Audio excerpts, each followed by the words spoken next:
Travelers on the Omnibus occasionally touches on mature subject matter with mature language. As such, the audience discretion is advised.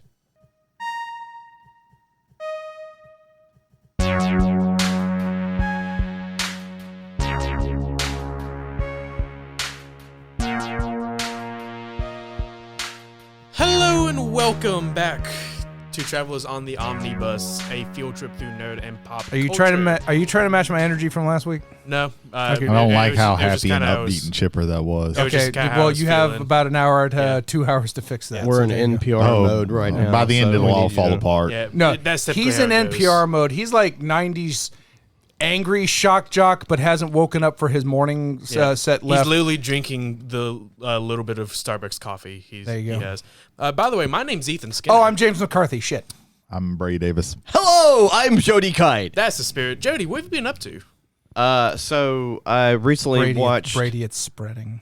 the. The enthusiasm spreading. Well, let's nip this in the. I'm sure that'll be lovely to hear. Thank you, Donald Sutherland. Yeah. Jesus, God Almighty. So I watched 2 movies. I watched some other stuff, but I don't remember because my brain is a sieve. I watched the Super Mario Brothers movie. I was very happy with it. I enjoyed it. It was a romp. It was enjoyable movie. Weird thing about Paramount, because that's what it's on right now. Peacock, I mean. Sorry. That's quite right. Peacock shows Rotten Tomato scores Oh, okay. on most of their movies, not all of them, but most of their movies. And this one had I think an 83 on the audience and like in the mid 50s on the critic score. So Yeah, most critics didn't like it. Most audiences really liked it. yeah.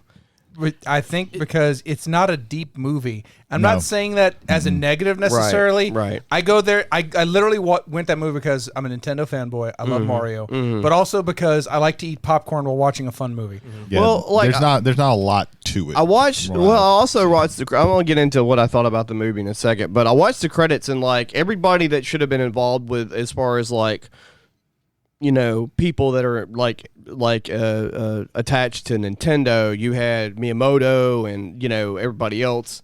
That group of 4 or 5 guys that oversaw what was happening to make sure everything was kind of like, in lines of what they were trying to do.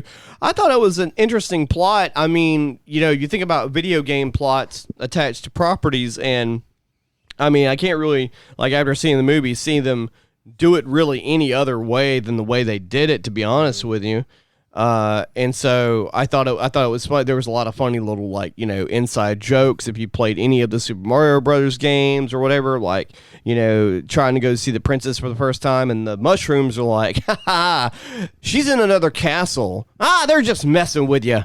I like that. That was cool. I liked Ultra Nihilist Luma. That was amazing.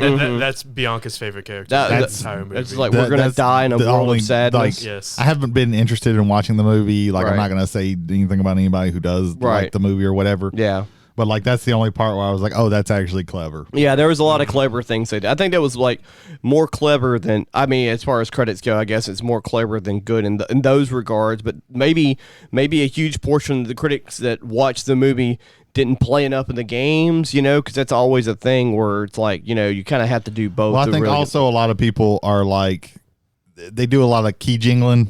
oh yeah, where it's just like, hey, remember that? That's hey, a remember that's that? a movie Hey, where remember that? that's pretty much all that movie is for a large portion of it, and it's understandable because there's so many different things that have happened in all the video games over the course of the past 35 or whatever years that you're gonna have that. You're gonna have like all these like high water marks that happen during like all these like different things, whatever. Even like at the very beginning, where like spoilers, the movie is set in like Brooklyn, right? Brooklyn.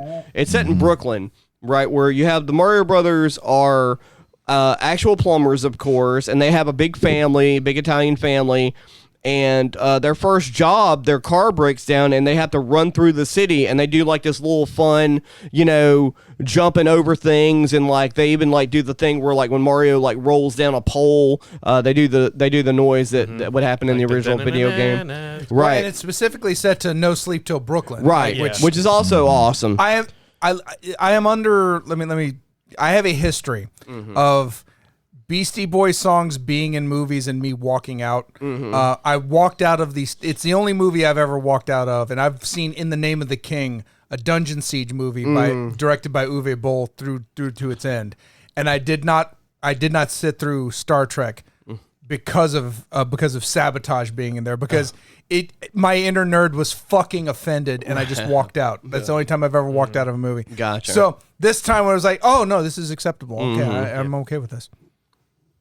If I have one criticism of the movie, you got Charlie Day, and you should use more Charlie Day. But that's me. And then I liked it overall. I thought it was good. There's like the cinematography and the special effects were beautiful. Yeah, like especially like during the kart race with the Rainbow Road and everything. Rainbow that was Road. really cool.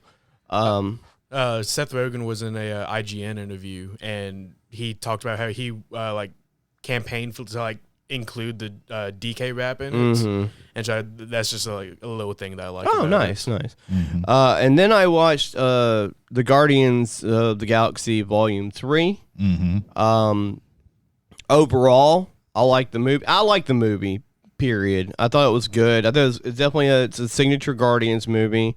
Probably like the most heartfelt one they've done so far. Yeah. The rocket shit like tore me up. That shit was fucked up.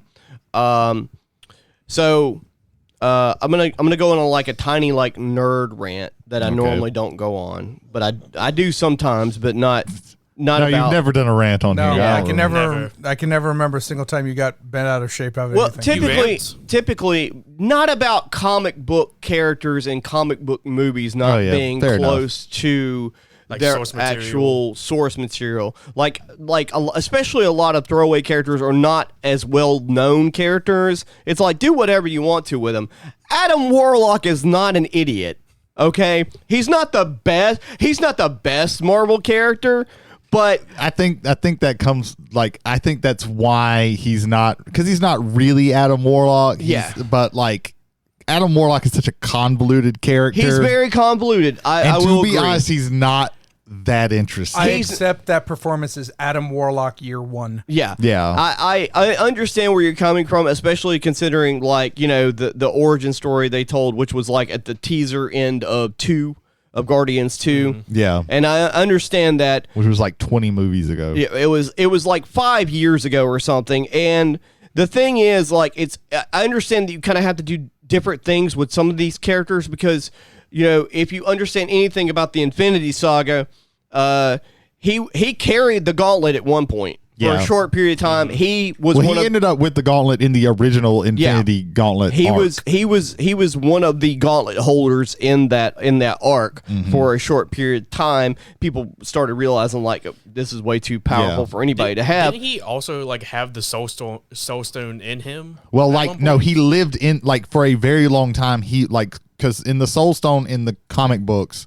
It's the soul. It holds another world called Soul World, and he was trapped in there for like a very, very long time. He is like intimately in the comics. He is intimately connected with the Soul Stone. And in the comics, they're gems and they're not stones. But right. But anytime like anything happens with the Soul Stone, he is the one like. They eventually like separate up the Infinity Gauntlet and he gets the Soul Stone. Right. And everybody like Thanos gets one gem. I don't know. They do weird shit. I think because they're using a character that was so tied to the Infinity Gauntlet and the Infinity gems that that since that arc has been wrapped up since like 2018 or whatever, they had to do something different with it. And I get it. It irritated me at first because I'm just like, that's not Adam Warlock. Warlock's main thing is that he loses his shit and becomes the Magus, who is an evil version of Warlock who starts a cult, and that's or he fucks around with the soul gem. Like that's the two things that he does. Right, and the gemstones are like they've written them off. Like they even like made a joke about the fucking Infinity Stones in Loki. Yeah, where they're just like, oh, there's just more Infinity Stones just keep coming in, and they're people use them as paperweights. They're paperweights. Well. Yeah, I mean it's fine. I like the movie as a whole. I thought there was gonna be more. Like, it felt like we were building up to, like, this is going to be a spoiler. Have you seen 3 yet?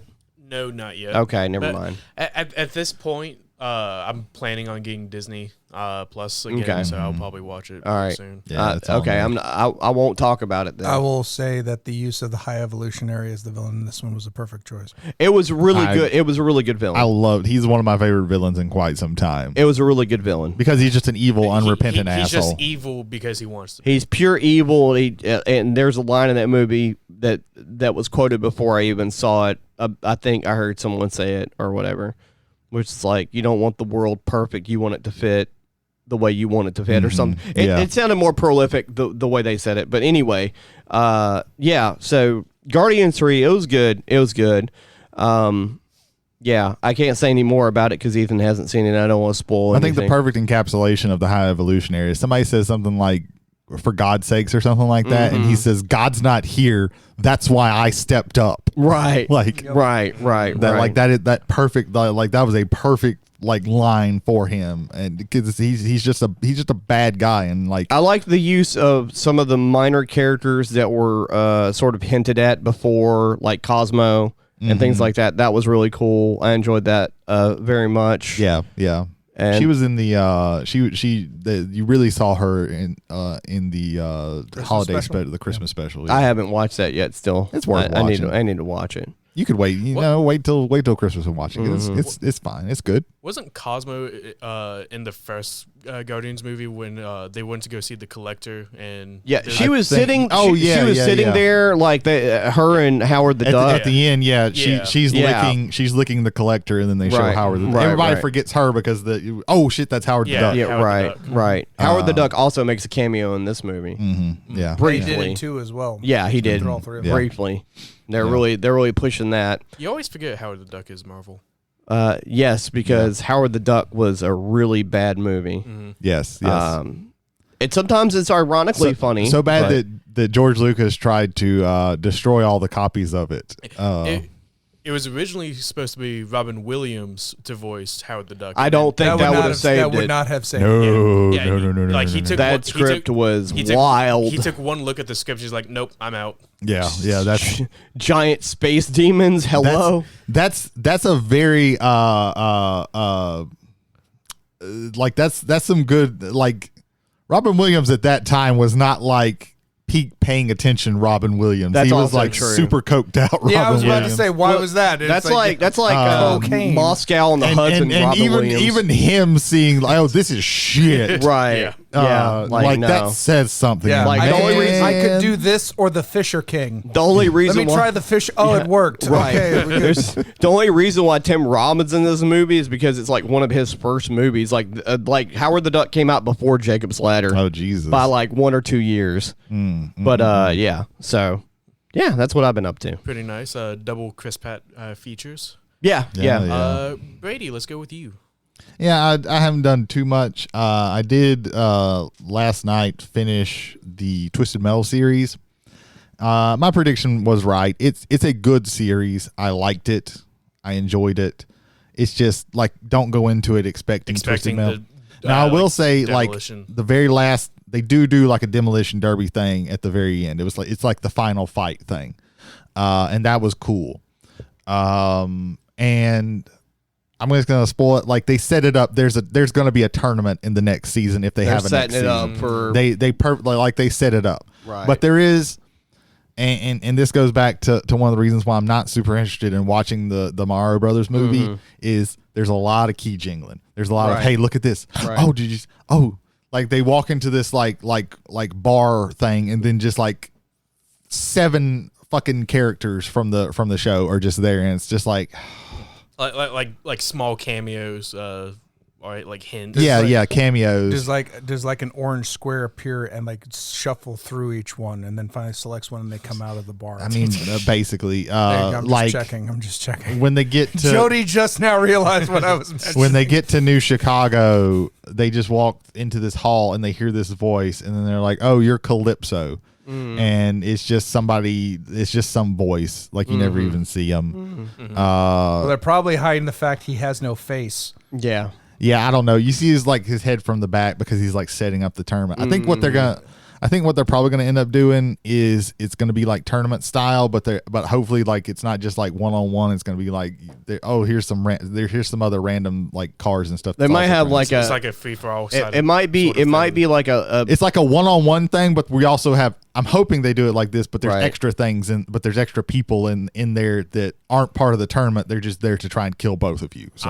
Like that, or you could also have it where it is like 1-on-1 to eliminate like half of the amount of people that are going to be in the actual like full on like something like that 4v4 or whatever. It looked like they were setting up like literal tournament brackets. Like I said, it's interesting. All the characters were pretty good. I think they did a pretty good job with Sweet Tooth. Although, like he's more of like he's not as much an antagonist as just he's a force of chaos, right? Like he's just kind of doing his own thing and ends up and like it's another one of those Keijin things that I was like, why? Like all of a sudden in the last fight, his head just catches on fire, and I'm like, why did his head catch on fire? I don't. Because he's Sweet Tooth. That's the only reason. The only reason. I was like watching the whole thing, and it's really cool. And they do a lot of like really good practical work. There's not like an enormous amount of CGI in it. But like his head catches on fire, and I'm like, why? Did they ever explain that in the video games? Why his head was on fire? Sometimes he's like a demon. Sometimes he's like cursed by God in Twisted Metal Black or Calypso. Or Calypso. Yeah. I think in like the 2013 game, it's literally just he douses his head in gasoline. And just in the first one, his hair's not on fire. Yeah. In the second one, he's kind of like a demon thing. Right. In the third one, it's just his hair. Right. Like he doesn't have. It's not fire. Right. In the fourth one, I don't know because he's Calypso in that one basically. I think it was like Twisted Metal Black was one of the first times where his hair was on fire. No, Twisted Metal 2 was actually the first time. Okay. They just don't really explain it. Then I think there was one game where Sweet Tooth like becomes like a giant bug or something like that. That's the ending of Twisted Metal, of his ending in Twisted Metal 2. Yeah. It's a really bad ending because they don't set him up to be that kind of character. Right. Twisted Metal and Mortal Kombat went in two weird directions where Twisted Metal's story really does not matter because they always like rewrite things just on the fly. Meanwhile, Mortal Kombat will stay down a track until we fucked it too hard. Yeah. Reset the timeline. Yeah. That is literally what we're getting in Mortal Kombat 1. Yeah. It's like I said, it's a good, like Anthony Mackie's good, Stephanie Beatrice is good. Everybody's like I said, they do Sweet Tooth, the character's pretty good. Samoa Joe plus Will Arnett. Samoa Joe does really good like physical acting. The Will Arnett voice is not, it's not annoying or anything. It actually makes sense with the character. They did an interview with Samoa Joe about it, and what I loved about that was the fact that he actually went to Will Arnett and said, "Hey, how are you approaching the voice on this?" And like they worked this character out congruently. That said, I really wish it had been Samoa Joe's voice because I think he has a perfect voice for a Sweet Tooth. Yeah, that's one of the things I was thinking about. There is this disassociation. If I didn't know that was Samoa Joe, I could have probably like felt. But every time I saw the body, I was like, that's not that dude's voice. Like I know that's not his voice. So there was this disassociation, but like Will Arnett did a pretty good job with the voice. Yeah, but they're good. The show is good. It's worth watching if you have Peacock. Although, man, Peacock is a shitty service because like it would just freeze sometimes, and I would have to back out. There would be times where it wouldn't let me like the credits would be rolling, and I would either have, and it would kind of freeze to where I would either have to back out of everything, shut down Peacock, and then go back into it to go to the next thing, or I would have to sit there and wait for the entire credits to roll. Like, it wouldn't let me go forward or anything like that. Yeah, and I've had problems with watching like long form television, like America's Got Talent. If I pause it, sometimes that shit. Oh will yeah, there was happen. one time I paused it and it just went crashed wonky. on me. Yeah, Like I don't have that issue with like streaming services, but like I've been watching some like YouTube on the TV and whatnot, and every time I pause it, go do something, come back to it, it would like shut down the entire like service, go to the home screen, and then I'd have to go back, like open back up YouTube, and then go through the whole like what account are you logging into and what video I'd have you're to watching. agree with Brady. Like it is very wonky Yeah, on the interface. I usually like I don't have if I have problems with another service, it's something because of just their user interface and shit, the way they've set things up and shit. But like this is like technical shit that like they shouldn't have problems with, because you should know in 2023 how to do a fucking streaming service. I will at say, the very least, to make it to where it works. Like, well, especially on fucking HBO Max and Max works. Like Right. it has some annoying shit with it. on the back end at the very least. Like you should be able to like maybe not producing what people want to maybe watch, but how to just at least get there and not have it break on you. Like, yeah, no, 100% agree. Now, I've not had that problem with Peacock, but again, I only really am on Peacock for the WWE stuff. So like, it's literally like SummerSlam, like just recently, or like premium live events, or like every so often there's a documentary they come out with, like recently with Cody Rhodes stuff. There's actually a handful of horror movies on there that I'm gonna end up watching, like Beyond the Black Rainbow or whatever that movie is. So Oh yeah, that's on there. that's Yorgos Lanthimos, I believe. That's his first movie. Is that Mandy? That's his first Mandy, movie. yeah. I've been meaning to watch that. It was on something else It's too, on but Peacock. but I need to check it out. I one thing real quick, when I watched Mario Brothers, there was like 1 30-second ad before the movie started, and they didn't break any of the movie up. There was no more ads. I don't know if that was just random or if I got lucky or what. Or maybe you watched enough ad and it was like, okay, we'll just show you the whole I thing. guess. They give I you don't- all the ads at the beginning, so that way Like, the I movie's not can't think of a interrupted. part, like there probably is, but I can't think of a part in that movie where I would want to stop for an ad. Right. Something else to check on Peacock: Reflecting Skin. I've heard like really Okay. good things about this. It's in my my stuff, but I haven't watched it yet. Uh-oh. There we go. Bless you. That's how you sneeze, Ethan. Yeah. You report that you're sneezing and you sneeze. That's how it works. Yeah. Well, he didn't even report it. He just went and did it. He did the whole hand hold up and it was like, uh-oh, we know it's coming. Well, I covered the microphone specifically. Yeah. There we go. Anything else, Brady? Nah, that's it. I haven't been doing too much. Jay, what have you been up to? Hello, everyone. I'm Jay, and I've been playing Mario Kart 8, which I Okay. finally got around to getting. That's not Tears of the Kingdom. That's not Tears of the That's not- Kingdom. No, it's not. But it does have Link. Yeah, it does have Link in it. Day 301. Yeah. I'm still playing Yeah. Tears of the Kingdom. Yes. Which, by the way, 417 Korok seeds. Anyway. You had to break up that fucking monotony. Yeah, again, it's not that it's the same game over again. It's the same activity in the game over and over yeah. again. That's why like collectathons like that in games, I usually like can only Avoid. do so much. Yeah. Same. Yeah. Banjo, I think, started the modern trend of that, in my opinion. That's just me. Between Jiggies and what was the birds? I can't Donkey remember. Kong 64. Donkey Kong 64 took it to a higher level, and then Assassin's Creed is like, do you like flags? Here's 1,000 of them. Yeah, that first one was terrible as a collectathon. Yeah. There was only one game where I've like gotten every single collectible as I've played the game. I want to say that was Infamous Second Son. Because like you have like your mini map, and after you like unlock the area, it shows you, oh, this is where everything is. But it's just tedious with how much it is. Yeah, I usually I don't think there's anything where because I just like it gets so tedious and I'm just like I can't keep doing this. Like I have to stop. Like with the Korok seeds in Breath of the Wild, I got enough to where my inventory was at a decent size. And then I was like, if I came across one, it was fine, but I didn't go seeking them out because it's just I can't. There you go.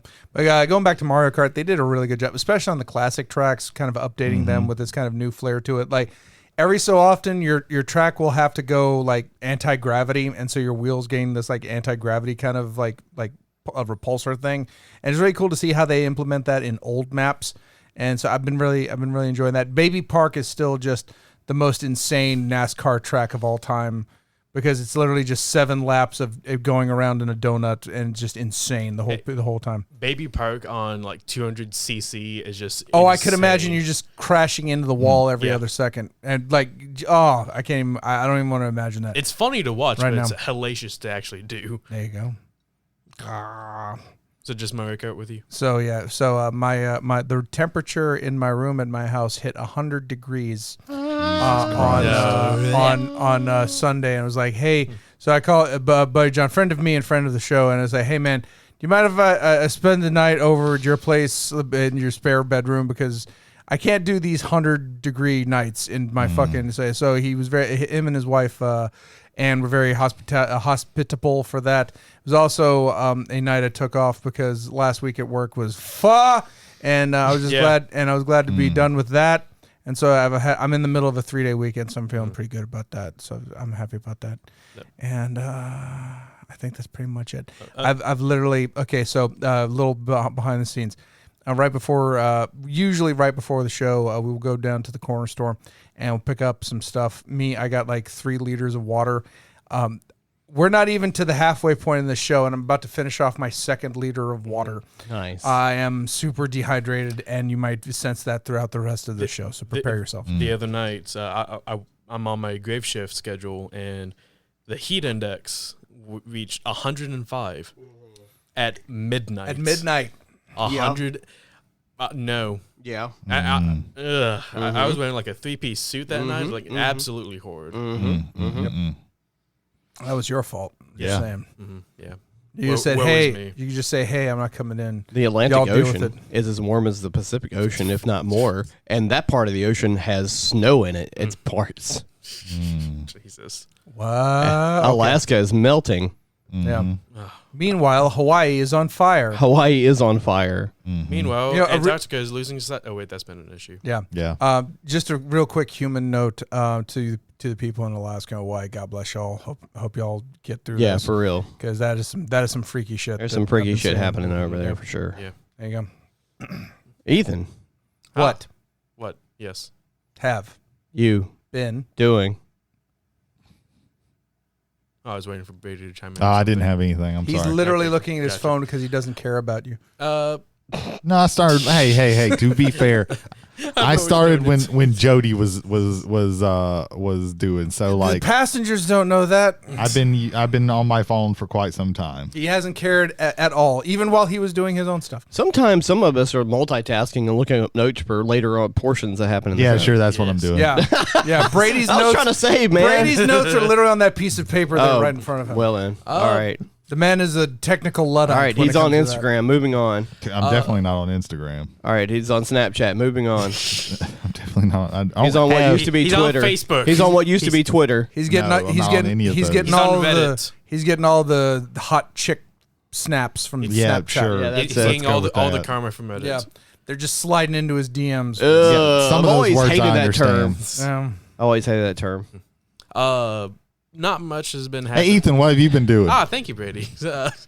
Nothing really too much. The newest Magic set, Commander Masters, came out, and I got enough store credit so I can only I was able to get a set booster. I like how you said I can only, and then you stopped and said I got a set booster. Yeah. How much did that cost, by the way? I paid $100 because of store credits. So How out much? of How much pockets, would it have costed like $500. Yeah. for Jesus. set? These are not premium collector booster packs.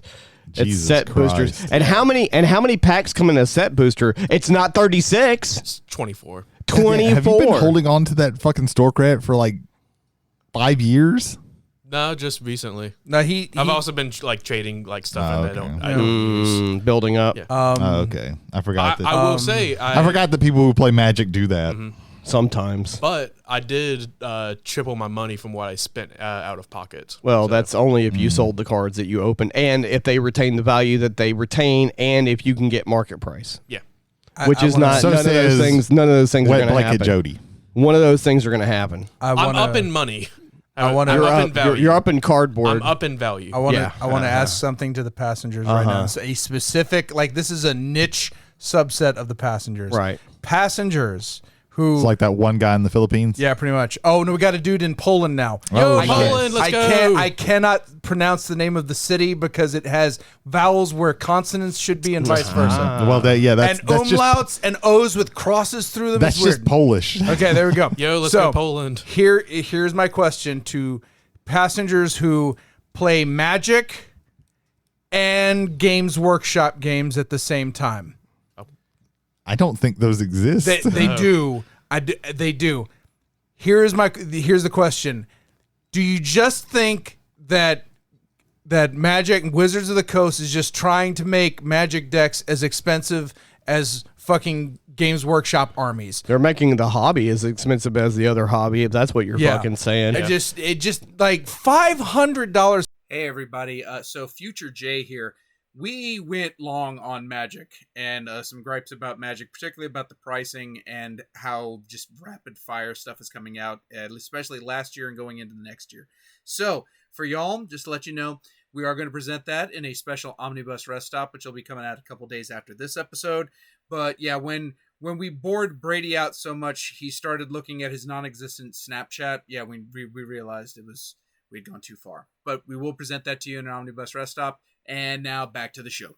Ladies and gentlemen, thank you for sticking with us for this long. Thank you. Yes, absolutely. Yeah, Oh, you're yeah. still listening and you Yeah. had no interest in Magic. Yeah. Thank you. Yeah. If you're joining back after hitting the skip button, and you've landed in the right place. Are you sure? Because now you're like I stroking. think he's stroking. Yeah, I'm just sure. See, I don't want to hear shit when I host, and I don't remember what comes after this too. Jody, where can the fine people listen to us? Well, what? What did you say? Where can the fine people listen Okay, to us? where can we find people to listen to us? I'm like, I don't know. We have to go in the mines. Where's the canary? You can listen to us on Saga, which is like Spotify, not Anchor, right? No. not Anchor. No more. Apple Music, Yeah, Apple. Yep. Google Play, Google. Yep. and then there's the other one with the A. Bezos. Oh, Amazon. Amazon. There you Amazon go. Saga. Yeah, Saga. Also, if you'd like to submit any sort of feedback, you can do so by Gmailing us at travelersontheomnibus@gmail.com. That's one L because Traveler has one L in it. Yes. Yes. Also, if you'd like to take part in any polls that we may have, you could also directly message us and take part in any polls on Spotify. Yes. Jay, do we have any feedback? We have one very brief feedback from one Lionel Clark. Nepotism. Top 5 idea. Top 5 fantasy places with the worst security. He offered as the number 1 Arkham Horror, rather than Arkham Horror, but Arkham Asylum Arkham from the Asylum. Batman series. Yeah. That's pretty good. My number 1 would be the Watchtower from the DCU, because no matter how many Supermans you have, that motherfucker's getting blown up every year. Every year. True, yeah. I'm gonna include G.I. Joe in this, and say in the cartoon at least, and say Cobra Command, including Cobra Commander. Yeah, that's very true. My number 1 is going to be any bank in any superhero setting. Okay, that's fair. That's fair. Yeah. They are getting robbed continuously. Yeah. Yeah, I got nothing. Don't Got look at nothing me. right now. That's No, quite. That's quite all right. So yeah. So we've just spoiled our number 1s except for Brady. So I don't know if we can do that topic, but that's our idea there. Yes. There you go. Thank you, Lionel Clark. Thank you. Much appreciated. Well, I guess that's it for what we've been up to. Let's get on to the topic. We live in a world where there is a huge amount of board games at our disposal, some of which are competitive, some of which are cooperative, and some make us question who we can truly trust. Tonight's topic is our personal takes on social deduction games. Or anytime you play a board game with Austin Sherrill. Yes. Social deductions are pretty much, typically there's 2 sides of each game. There's one side that's trying to manipulate everyone and make them believe that they are trustworthy while having an opposing agenda. Whereas everyone else is trying to figure out who is the traitor, who is the person that we cannot absolutely trust. While the traitor is throwing out mixed signals and deceiving everyone and misleading everyone. And typically everybody's roles are like semi. Yeah, hidden roles are usually a big part of this. Oftentimes, the way it works is sometimes it works like this, sometimes it doesn't. We're all on a team trying to do something, but there are somebody or some people who are traitors in there. Typically 1 to 3, depending on the game. Sometimes they don't always work like that. There's a couple that I've written down that definitely don't fall under that, but most of the time that's generally how a social deduction goes. Is we're all trying to work together to do something, or to stop something. And then there are people who are traitors to that. And a lot of the times, like we all mentioned, is each person has like their own like hidden roles that they can use to either help figure out who the traitor is, or just help the entire everyone in general. And it's it's the traitor's job to reach their own agenda while becoming a wolf in sheep's clothing, trying to blend in with the crowd. And also, this is it differentiates from the handful of board games that have like a traitor aspect mechanic to a game, like Dead of Winter. Sometimes there's a traitor, sometimes there's not. That doesn't apply here. That's not what we're talking about. We're talking about mainly like mystery slash puzzle solving.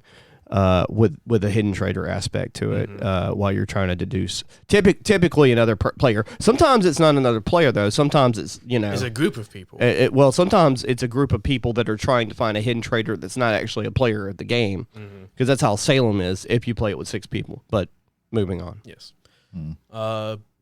Who wants to talk about a game first? I would like to very briefly.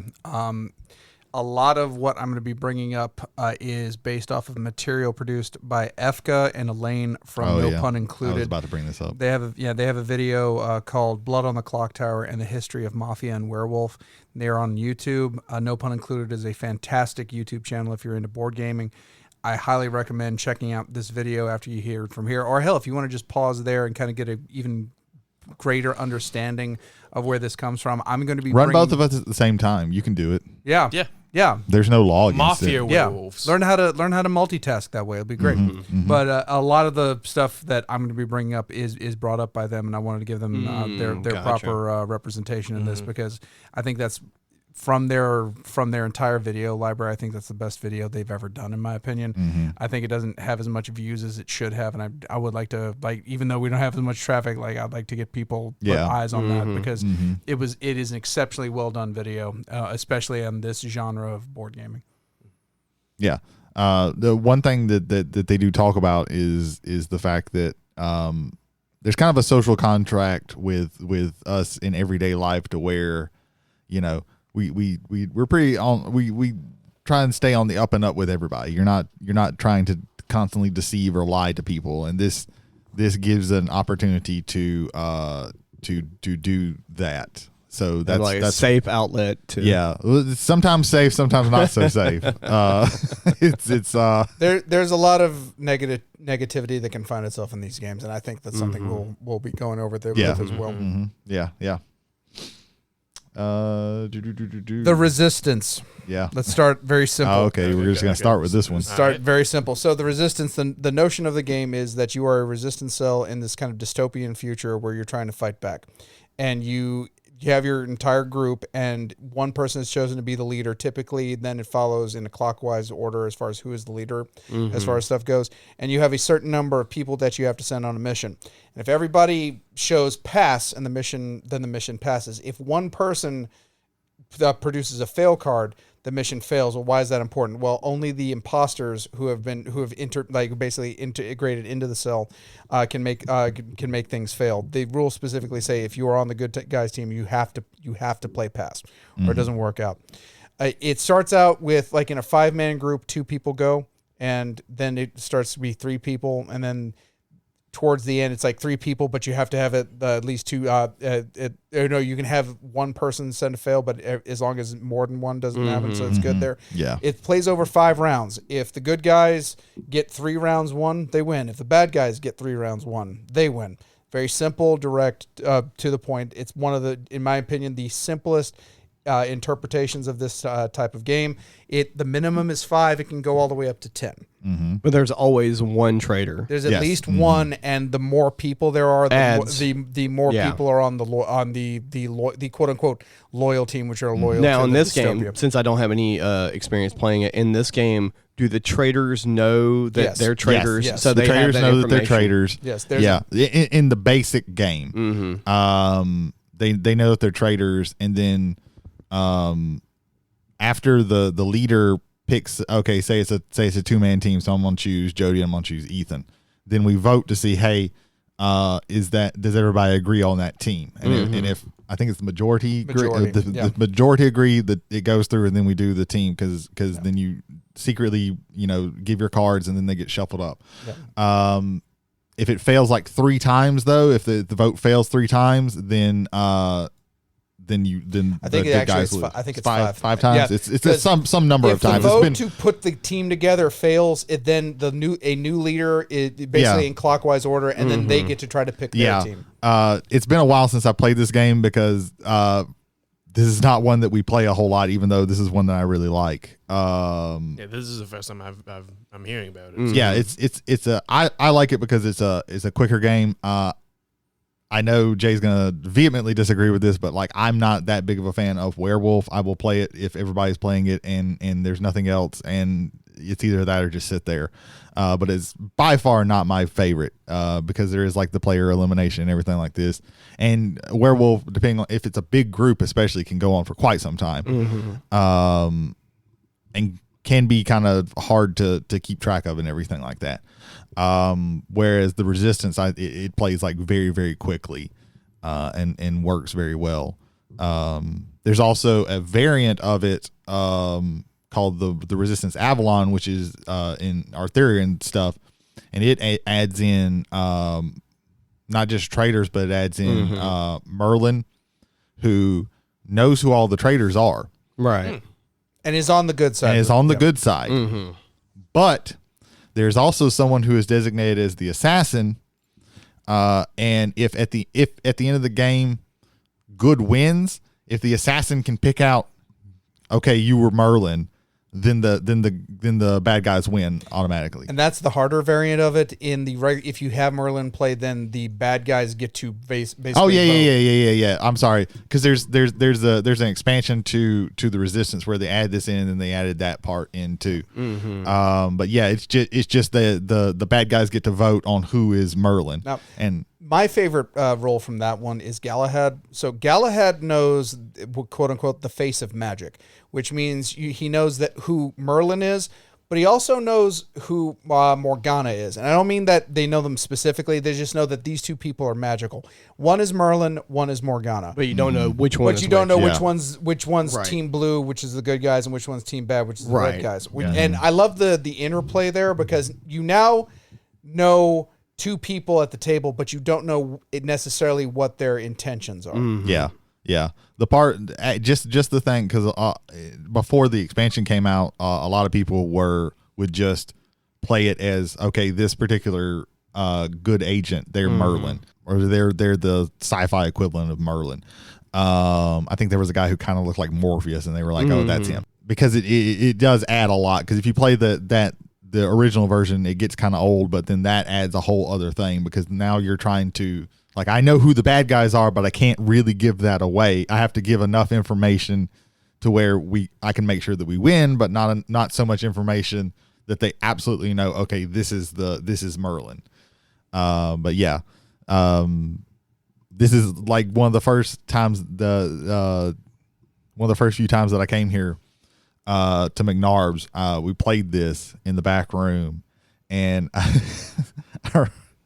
I'm gonna say his name because this is not a big thing, but like Jason Sims, our buddy, I'm a bad guy, and we get to like the very last mission, and like I'm one of the guys that's chosen. We're all like to be on the mission, and one of the guy and I know that it's me and another guy, and Sims is like, yeah, I think Brady's a good guy. I think he's a good guy. We can trust him. And I'm just looking at him like, yeah, yeah. And then I turn in a fail, and he's just, I didn't see that. What? those reveals Yeah. are just the quintessential like great moments. That's also like the thing that you have to go into these games, like you have to have a poker face, like throughout, typically throughout, because like the people that are innocent are. And sometimes, depending, like, you need to have a not poker face so that you're throwing suspicion off of somebody else. Well, also true. Another game that's in the same that takes place in the same kind of universe as the Resistance is another one of my favorite one of these, and you might could argue if it's social deduction or not, but I think it is. It's called Coup. Oh yeah, I yes. played Coup. I think I've only played it once. Coup is one of those where you all have your own agenda. Only one. You're on a team. You're trying to win, and you have identities. You have two identities in front of you, face down, and they each have powers. And you're trying to kill all the other players and be the last one standing. And to get that, you have to get money in order to do a coup, where it's just, okay, I'm going to coup you. One of your guys is dead, and once all your guys are face up, then you're out, and you're trying to do that to everybody. But the thing about it is, since your characters are face down, you can lie about who your characters are. So yeah, the Duke gets to take three coins. You can just say, hey, you don't have the Duke in front of you. You can just say, hey, I'm the Duke. And then you take 3 coins. And either somebody can call you out on it and you have to prove it or not prove it, or they just kind of just let it go because I don't know. The funniest thing about this one was a good story about this one was that we were playing with this person, and there's only 3 of each character in the deck. Okay. So one of us went, I'm the Duke, and they took 3 coins, and the person was like, they might be lying, but I'm not going to call it. And then the second person went, I'm the Duke. and then they were like, and then I went, I'm the Duke.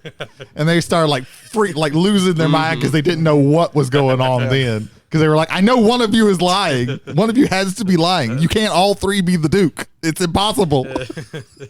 That's funny. But yeah, they absolutely lost their minds off of that, and that's one of the funniest things. Yeah, Coup's one of the really good ones. That universe has a couple of games set in it. Grifters is also in the Coup universe, and it's got a little bit. It's not at all what we're talking about, but it's a really cool. They even have game. I have an RPG that's based on the Fate dice system. Oh, okay. That's set in that universe, and it's pretty interesting because you're literally in a Resistance. Right. Cool stuff. I think the creator of that is Don Eskridge, and he's done a very good job in keeping the theme of that running throughout the entirety of the games. The theme definitely hits hard. I'd like to talk about Deception Murder in Hong Kong. Oh yeah, that's a good one that I haven't played in a very long time. I've played it probably like 6 times overall, which is a lot for that game specifically, because I don't think you have to have the full on like 9 players, but I think I've played it almost every time with the exception of once with 8 players and a person running the game. And how for the audience, how that game works is you have 8 detectives. One of them is the murderer. One of them is the accomplice, and there's a witness, and then everybody else is just detectives. And the game uses the go to sleep method that we'll talk about in Werewolf here in a little bit when we get into that game. But what that is, even the Resistance has that. Right. It's just a very common thing. Right. Also for like Blood on the Clocktower. Yeah. So what happens is at the beginning of the game, there's a bunch of random cards that's handed out to all the players. Each detective has a set of 4 cards in front of them and then 4 cards behind those cards. And the top 4 cards are either your clues or your murder weapons, and then you usually have like your murder weapons and your clues. And so you have a total of 8 cards, and then you have the storyteller. And what you're trying to do is you're trying to connect the murder weapon and the clue with the perpetrator, with the murderer. Now, the witness, much like in the game that you were mentioning in a second, the witness at the beginning of the game, everybody has to close their eyes. The witness opens their eyes, and then the storyteller shows the witness that there's an accomplice and there's a murderer, and you know one of these people did the crime, but you don't know which one is which. And it's up to the murderer and the accomplice to try and, if they murder the witness, or I can't. It's been a very long time since I played this. So I think don't know there's a way. There's a way for them to get away with it if they murder the witness or something. If they call out like, "Hey, I'm the murderer," and that's the witness. I think that's. But it's been a while since I played it. But normally, it goes X amount of rounds, and then they get away with it if it's not pointed out. And there's so much confusion that can happen because you're pointing fingers here and you're pointing fingers there, and you could talk and speculate all you want to, but you only have one guess. Yeah. If you throw your guess out, which when we played it, we had like these fake cop badges. So if you throw your cop badge in, that's your guess. Like I think that it was. You're not pointing at a player, you're pointing at their clue and their murder weapon. So it's like, okay, I think it was. The clue here and the murder weapon here, and the storyteller throughout the whole entire gameplay is trying to help the players, but the storyteller can't talk, so they use like 5 boards that have different things on them, like location, like did it happen in the city? Did it happen in a bedroom? Weather, what was the weather like? And all these things kind of connect to what the clues and the murder weapon. Yeah, and they put pieces on them to give you the clues. Right, they put pieces to tell you not this or do. Like they can move things around and try and help you, but they can't talk. So it's very subtle. You definitely, if you're any of the 3 important roles in that game, you have to be poker face the whole time.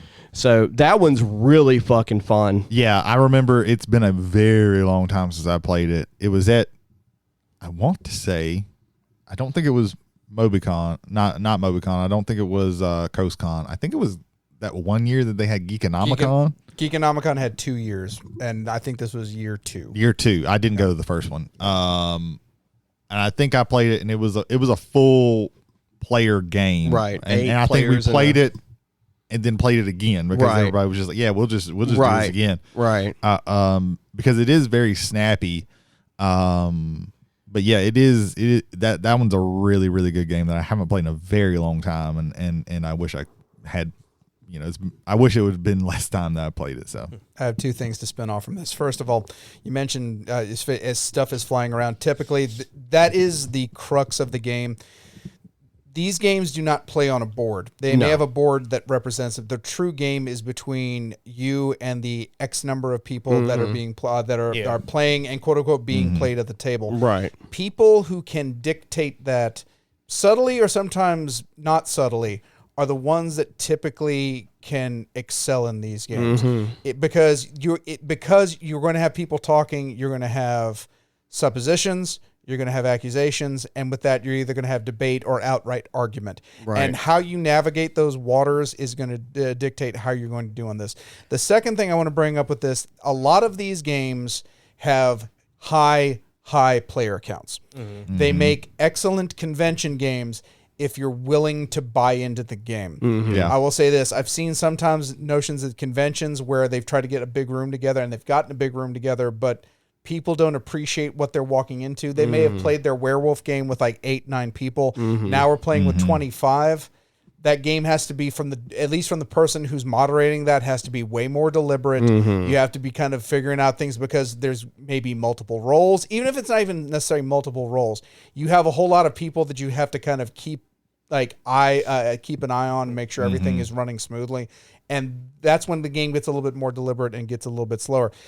I think the argument and we can start talking a little bit about Werewolf here and its predecessor / father / actually the same game, Mafia, in this regard is I run Werewolf games very quickly because of that player elimination. Because the one thing, like even if we're at it's 8 of us at like a small little dinner party or we're just hanging out at a friend's house and we're playing Werewolf, the notion that 7 other people are playing a game and I'm got nothing to do with it because I was chosen on the first night or the second night, I run that game faster so we can get that game done and we can get that. The player elimination in Werewolf is probably the one thing, especially when you talk about a con game. Because you can have Werewolf, I think, right now in its current iteration with Ultimate Extreme Super Werewolf, goes to 75 players. If you're the first person knocked out on that, God, what the hell? Like that's just a really low feeling, I have to imagine, because everybody else is engaging in this system now, and now you absolutely cannot engage in it. So like your whole night, I want to say your whole night, but your whole experience for that game is completely shot in the first thing. Yeah. I do love Werewolf, but I feel that once you get beyond like the 20-person player count and the amount of time that game invests, you have to kind of be quick with it so that the people who are eliminated, if they want to play again, can get a chance to play again. Like player elimination, that is really, really just dirty, especially in the early going. My problem, and it's really the only problem with Werewolf, is typically in Werewolf, there's no real structure to trying to figure out anything. For the most part. Like there's no like real strategy to Well, it. no, that's not true. That's not true. There's strategy to it, but that's going to depend on how many people are actively talking about things, because almost every single Werewolf game I've played just comes down to as soon as sunrise happens, people start pointing fingers without asking any questions, which you know, that's just the way it goes. Especially with a large group of people, they just start pointing fingers, and then once you get like 4 or 5 people pointing at the same person, that's it. They're dead. I mean, the game did get better when they increased the amount of different roles there are, because initially there was just the werewolf and like maybe the oracle or something. Werewolf, villager, seer. Those right, that was it. The only three things. Yeah. And so everybody was villagers. There was like one seer which knew who the werewolf was. And the werewolf didn't know who the seer was, and that was really, like, that's the only time where you have someone going actively like, I think that person's the werewolf. Well, if the werewolf doesn't get voted out, he knows who the seer is, and immediately murders the seer, and now you're fucked. And then they added the village drunk. Yep. And that person is wow. One I think it's just that it ends up being the social deduction game that we play most or gets brought out most, and it's just because it is so easy to bring out. Well, yeah, it takes like the least amount of explanation than any other game. For just to get a random group of people together to play the game. So I get tired of like playing the same thing over and over again. It is also really the only to my thinking, it's really one of the only like deception based games where it's a party game. Yeah. And people can be drunk playing it. And we don't. I think another problem is, and again, like I'm not trying to downplay, because Jay is usually the one who runs it. Yeah. If it gets brought out, and I'm not. It's just why I get annoyed. Is oftentimes we play, we don't get super weird with it. We don't. We usually like I played enough with Jay, and I'm not trying to down you, where I know probably the order that he's going to throw rolls in, what he's going to start with, how things are going to go, and every once in a while he'll surprise me and throw like one roll that I haven't ever played before in there. But most of the time I know like what we're going to play and how it's going to go, and that gets, to me, it gets old. Like we're playing, but we're often playing it with a whole bunch of people who don't play it all the time and aren't over here all the time, and they're here for a special occasion or something like that. And that I understand. You don't want to like get super super weird with it, where it's hard to understand what the rules are. What I really want Jay to talk about is Blood on the Clocktower. Okay, we're gonna hold off on that. Okay. Because to me, that's the capstone of all of it right now. If you are looking to play a social deduction game, you don't even necessarily have to buy it. If you have a friend who has the game or know somebody who has the game, and you can just get the scripts for this and just do your own cards, I would say that's honestly the better way, because on a purchase level, I kickstarted my version. It was plus, because it was $75 plus shipping out of Europe, specifically out of England pre-Brexit, and then Brexit happened. And then also COVID happened. I waited a long time for it. I absolutely love it. I enjoy it.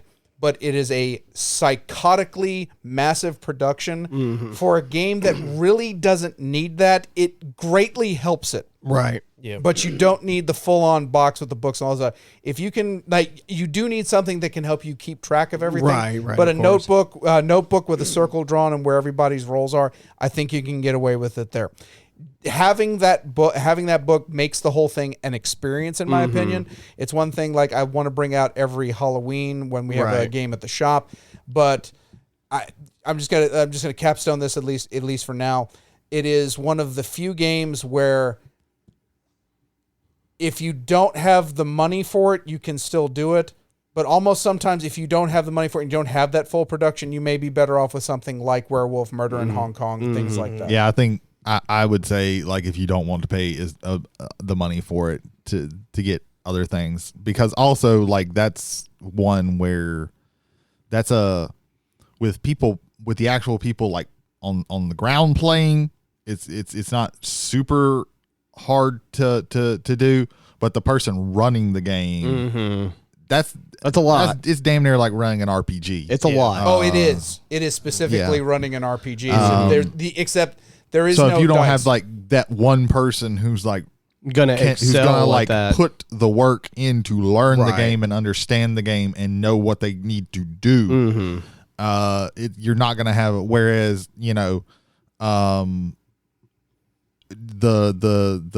the lead person in Werewolf has so much less that they have to do. Well, it goes even further. Like, and then there's some where like the Resistance doesn't even have that overall person. yeah. So And just going back to Werewolf, there's a moderator card that you can shuffle up. Like, if nobody necessarily wants to run, but they still want to play the game, you throw the moderator card in with all the cards that get handed out. Everybody gets handed a card, and whoever's the moderator, okay, you're running that city. Right. So you are the moderator there. Yeah. I don't necessarily like that one because if you want to be the person that's trying to figure it out, or you want to be the guy that's secretly, like, in the night killing people, you want to engage in that kind of story, cool.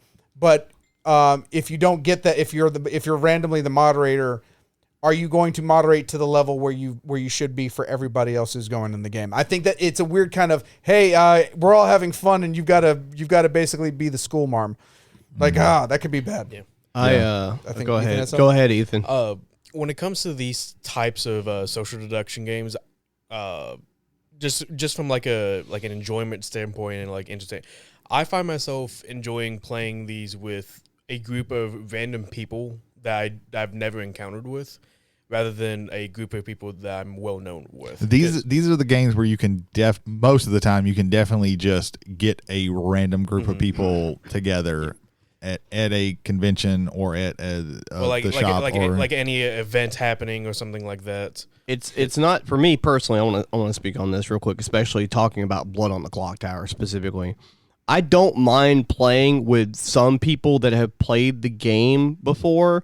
What I have an issue with this game specifically is the same people several times playing the game and basically attempting to game the game by being the first person to speak is the first person that's innocent, kind of, and pushing that personality, kind of forward. That can be a minor issue in social deduction games where, like, finger pointing, like when you get the werewolf problem where you start finger pointing like before anybody's even asked questions, That goes to and it's one of the things I don't think Efka and Elaine actually went into in their talking about this is the metagame that develops amongst groups and friends that play these games often. Yeah. Right. Because I'm gonna make a quick tangent on this.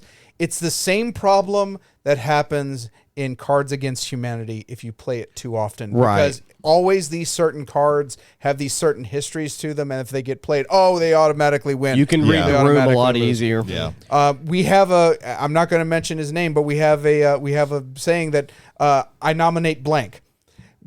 Because in Werewolf you have to nominate somebody to be the werewolf, and this person ended up getting nominated Every time. all the time. Yeah. Yeah. Because it he was the a- first It was an person. inside joke. It was a meme. It literally yeah. was- We it was a played meme. the night that started. We played like 10 times, Yeah. and like at past like the fourth one, like every single time he was the first one nominated and killed. every single time. Yeah. Right. And for that player, that's annoying. Right. Yeah. I hate, like, I can imagine that if I was in that, it's like, oh, this has started happening. Okay, I will set out this next one. Right. And then now you have like a group of people over at house and everybody's playing a game and this one person feels alienated. Yeah, Right. and I mean That sometimes sucks. there can be positive things from that. It doesn't always have to be negative, but Right. there are some times where that can be very negative with that meta game. I wanna talk about another game real quick that's that has could, depending on the player count, and because we haven't really been, there's almost no way for me to mention this game in any other like episode of the show. So it's Salem. I don't know Okay. if you played Salem or Now, are we play. talking about Town of Salem on the internet? That you played? No. I'm familiar with it's Town of it's Salem. it's not, it's a board game, not a board game, much like Deception, where there's a box of stuff, Yeah. and people have to keep up. There with is because these are all like it's Salem and then a date, it. right? Right, yeah, it's Salem 1666 or something. Yeah. like Okay, that. I know what you're talking about. There's a line of these where it's like there's one like Tortuga and Deadwood, and they're all like the name of something. There's even one like Hollywood 1930 I know something. this because Bianca has Salem, because it's Okay. like that line of like board games that secretly like look like books. Yeah, they all look like books. Bianca has this. So I'm gonna talk about my experience with Salem. I played it 2 or 3 different times. The 2 times I played it, there's a 6-player variant and a 7-player variant. When you play, you're all playing Townsfolk of Salem, and you're trying to find the witch. There's a witch in town. When you're playing the 6-player variant, there's not a hidden traitor specifically. You're all trying to basically unlock a murder mystery and find out which NPC is the witch, and you have to go through, and it's almost the same like deduction as it is in the 7-player game. And So is it fully cooperative? it is, except for the 7-player variant. Okay, but no, I'm just speaking Right. on the 6-player. The 6-player variant is completely cooperative, but it is it's a deception. Deception is involved in the 7-player variant when you're talking about players, and in 7 players, one of those players is the witch. Okay. All right. The problem though is that and I haven't looked into it. in both versions, all the players have to keep up with this information secretly. Okay. Now, in order for things to resolve, all of your separate informations have to match up at the end of the game. Even if you're the witch, your information has to match up with the other players. Otherwise, you lose.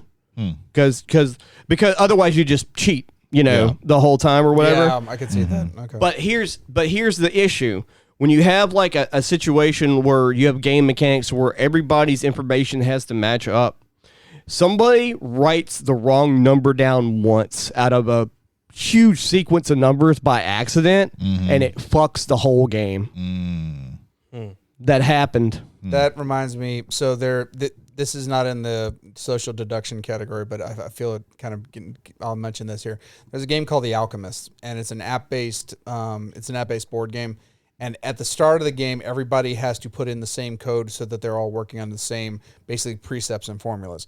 If one person has one digit off, that person is completely shut out of the game, and they don't know about it till the very end because everybody else's theorems are passing and none of theirs are. And it's one of those things like that one to me just kind of like I would prefer have the cards in the box with QR codes and have everybody scan it and not worry about that. Right. That's a quick aside I want to get on that because when you have games where just one little thing is off, then everybody And the whole fucked. game's fucked, foobarred. Yeah. Yeah, sure. and sometimes that happens when you do deduction stuff. Is like if you get off track a little bit, then everything from that point on it is working off the wrong information. Now, going off of Jody talking about Salem and me and Jay briefly mentioning Town of Salem, I would say that is a really good way of playing Werewolf without owning the game Werewolf, because it's literally everything is on computer, everything is type based like messaging. It has a day and night cycle where traders and players can use the roles during the night. investigator. They can look at this person's house, see who visits them. There's mafia, a murderer, a werewolf. I think that was a really good way of executing it. I played it a lot in high school with a small friend group of mine. What I like about Town of Salem is you can have a quote-unquote perfectly moderated game as far as the rules go. That's cool because then nobody has to like put brain power in it. Okay, what's this and this and there right there. It's kind of like playing Magic Online. It's like, okay, the computer knows how to judge magic. You don't have to think about that. Yeah. There's also the game Werewolves Within. Like that's literally just the game of Werewolf in video game form. Yeah. Is Alice is Missing a social deduction game? No. Or is it just a No, mystery? it is a straight up RPG. Yeah, Just an RPG. It's a straight Straight up up RPG. RPG. Yeah. Gotcha. It's everybody, let me say, if you are open to the idea of very mature topics done very, very seriously and maturely, it's one of the finest RPG scenarios you can ever run through, in my opinion. I still kick myself because I wasn't able to make it up here to play it when it was Brady running it, you, April, Yeah. and Same. Brady. two other. Yeah. No, it was just you. It was just the three of us, and Yeah. that is a role playing experience, one that I will never have the chance to do again. Not that I can't play the game again, but that story exists in time for 3 people and an hour and a half. And I will cherish that for the rest of my days. I'm saying that it sounds hyperbolic. Ladies and gentlemen, Alice is Missing is one of the finest RPG experiences you can ever have if you're willing to buy into what it's selling. And if you're okay with dealing with pretty Mature dark subjects. subjects. Yeah. And you're only probably going to play it once. I will play it again, knowing that that story will be different from the one I previously had. Now, I'm not saying like play it every week. No, that's something that you need to. That's something you need. Experience it once, like digest that, and then after a while, like we're talking months, maybe even years, go back to it. Absolutely exceptional. Yeah, yeah. So the one that came out not too long ago that I want to talk about is the game Spyfall.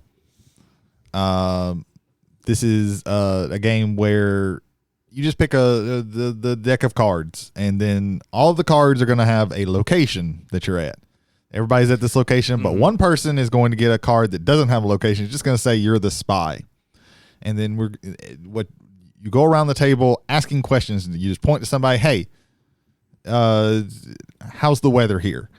And then they have to answer. The people who know where they're at are trying to not let the spy know where they're at, but to let everybody else know, okay, I know. And the spy is trying to BS their way long enough to where they can get enough clues to figure out, okay, where am I at? But not give themselves away, because at any point in time the spy can flip and say, I'm the spy, I think we're here, because you have a list of places.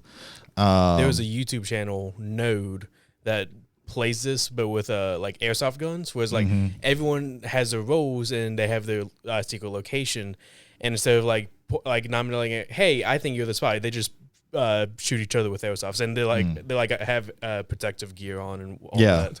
This is Well, I'm glad you established that. Thank you very much. It is quite enjoyable. Yeah, this is the game that can be played with quite a few people.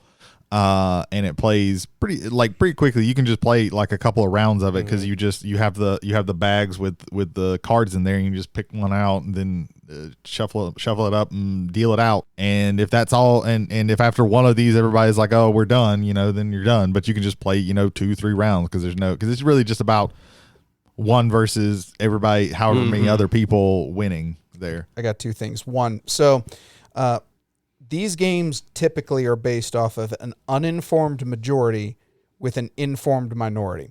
The basis of the game is that you have these people who know who they are, and they're either up to no good or they're trying to accomplish something before they're all found out. This game throws that completely on its head, because you have an informed majority with a uninformed one. You have one, and sometimes I've seen some Right. versions where they're actually. I think two Spyfall spies. 2 they added to where They- you can do 2. You can have two, but because they, there's like 3 versions of this game. yeah, and what I love about that is the spies win separately. So if one spy wins, the other one doesn't necessarily win. So you're both playing with. I played each the other. first version of that game. Yeah, most people around here I think just have Spyfall 1, Yeah. Spyfall 2 ads and thing. And then they did Spyfall DC. Which if you're, I will say this, if you're a comic book fan and specifically DC comic book fan, I think it's actually like Spyfall Batman, because you're trying to figure out which one's the Joker. I can't remember. Oh no! I think it said DC, but I've never played it, so I don't You're know. Batman, and they're trying to figure out who Batman is. I'm almost positive that. So like the regular DC universe. Who's Batman? This is the first story I will tell. A longtime friend of the shop doesn't show up anymore, but she has a different. She was the spy in the game, and the game was kind of lulling because this game takes about the round is 7 minutes. Yeah, and it's kind of, I want to say a loose timer, but once it's 7 minutes, the spy should reveal, and then we have to go from there. I just point, like, in one of my questions to somebody, we were at the restaurant and I just point blank asked somebody, like, hey, we're at the restaurant. What about the toilets in here? And it went for a couple more questions and then she revealed and go, we're at the amusement park. I'm like, no, we're at the restaurant. That worked? What the fuck? I thought you were doing that to trick me. Apparently it worked. I tricked myself. Yes. I've done that before. I don't know if you guys ever done that in a game before, where like you made a mistake, but it was the right mistake. Oh, that happened. oh, Hang on a so second. there's this game. It's called Blood on the Clocktower. It was the first game of it I ever ran at the shop, and all of the roles get handed out, and one person gets the role of the librarian. However, he thought he saw soldier. He thought he had a completely different role. So everybody, first night happens, And all these roles have different powers, by the yes, way. and all these, and all the first night activities happen. Everything. I didn't wake him up because the librarian looks for special townsfolk called outsiders. There were no outsiders in the game, so I didn't wake him up, thinking that would mean that one, he either thought he was poisoned, or two, there were no outsiders in the game. That's what I thought. So I wake everybody up. I get out of the middle, and I'm watching the game from afar, because in Blood on the Clocktower, because you have more power as the moderator to actually dictate story, you want to see where people are creating storylines and maybe pull on those to like get them going more, or stop them if it's going to be something that is only going to cause just like acrimony and harm and everything else. He admits that, okay, look, he starts asking everybody who it was. The demon in the game, who is the main bad guy, said, I'm the soldier. And he goes, no, that is a lie. I am the soldier. And then I'm looking at the board, and I'm looking at him, and he's not. Wait a minute. He is Adamant.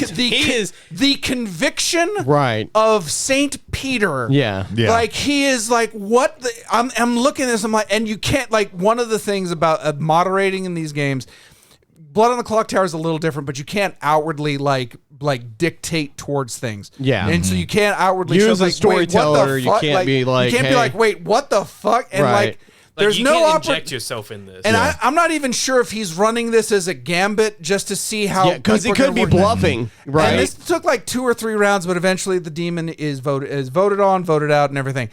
So there's a debrief at the end where you explain to everybody who everybody was. I waited for the last one from him. I pointed at him and go, "You were the librarian," and he was like, "What?"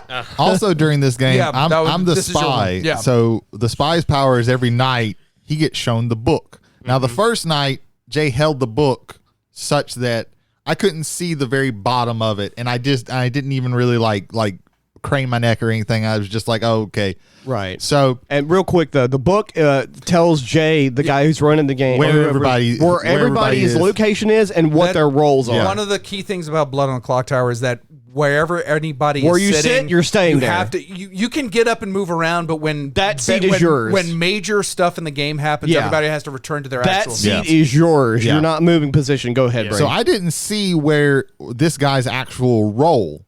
And I didn't think anything of it. But then the second night, he holds it just a little bit better. And then I crane my neck up and I see that he is not the soldier, and I look and then look again, Yeah. and I'm like, Yeah.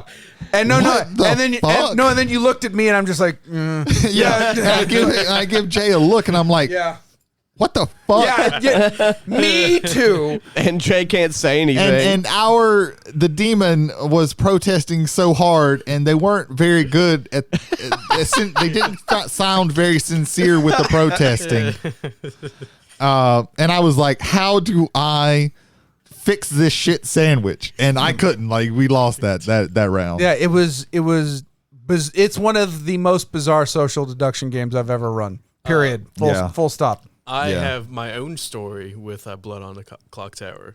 Okay, hold on. I do want to ask this. Does anybody want to bring up other? Because I think because of Blood's position in the world, I think we're good on mentioning any One other- real quick that I want to bring up, and this is one where there is actually it's a board game. It has some game to it, and this is Shadows over Camelot.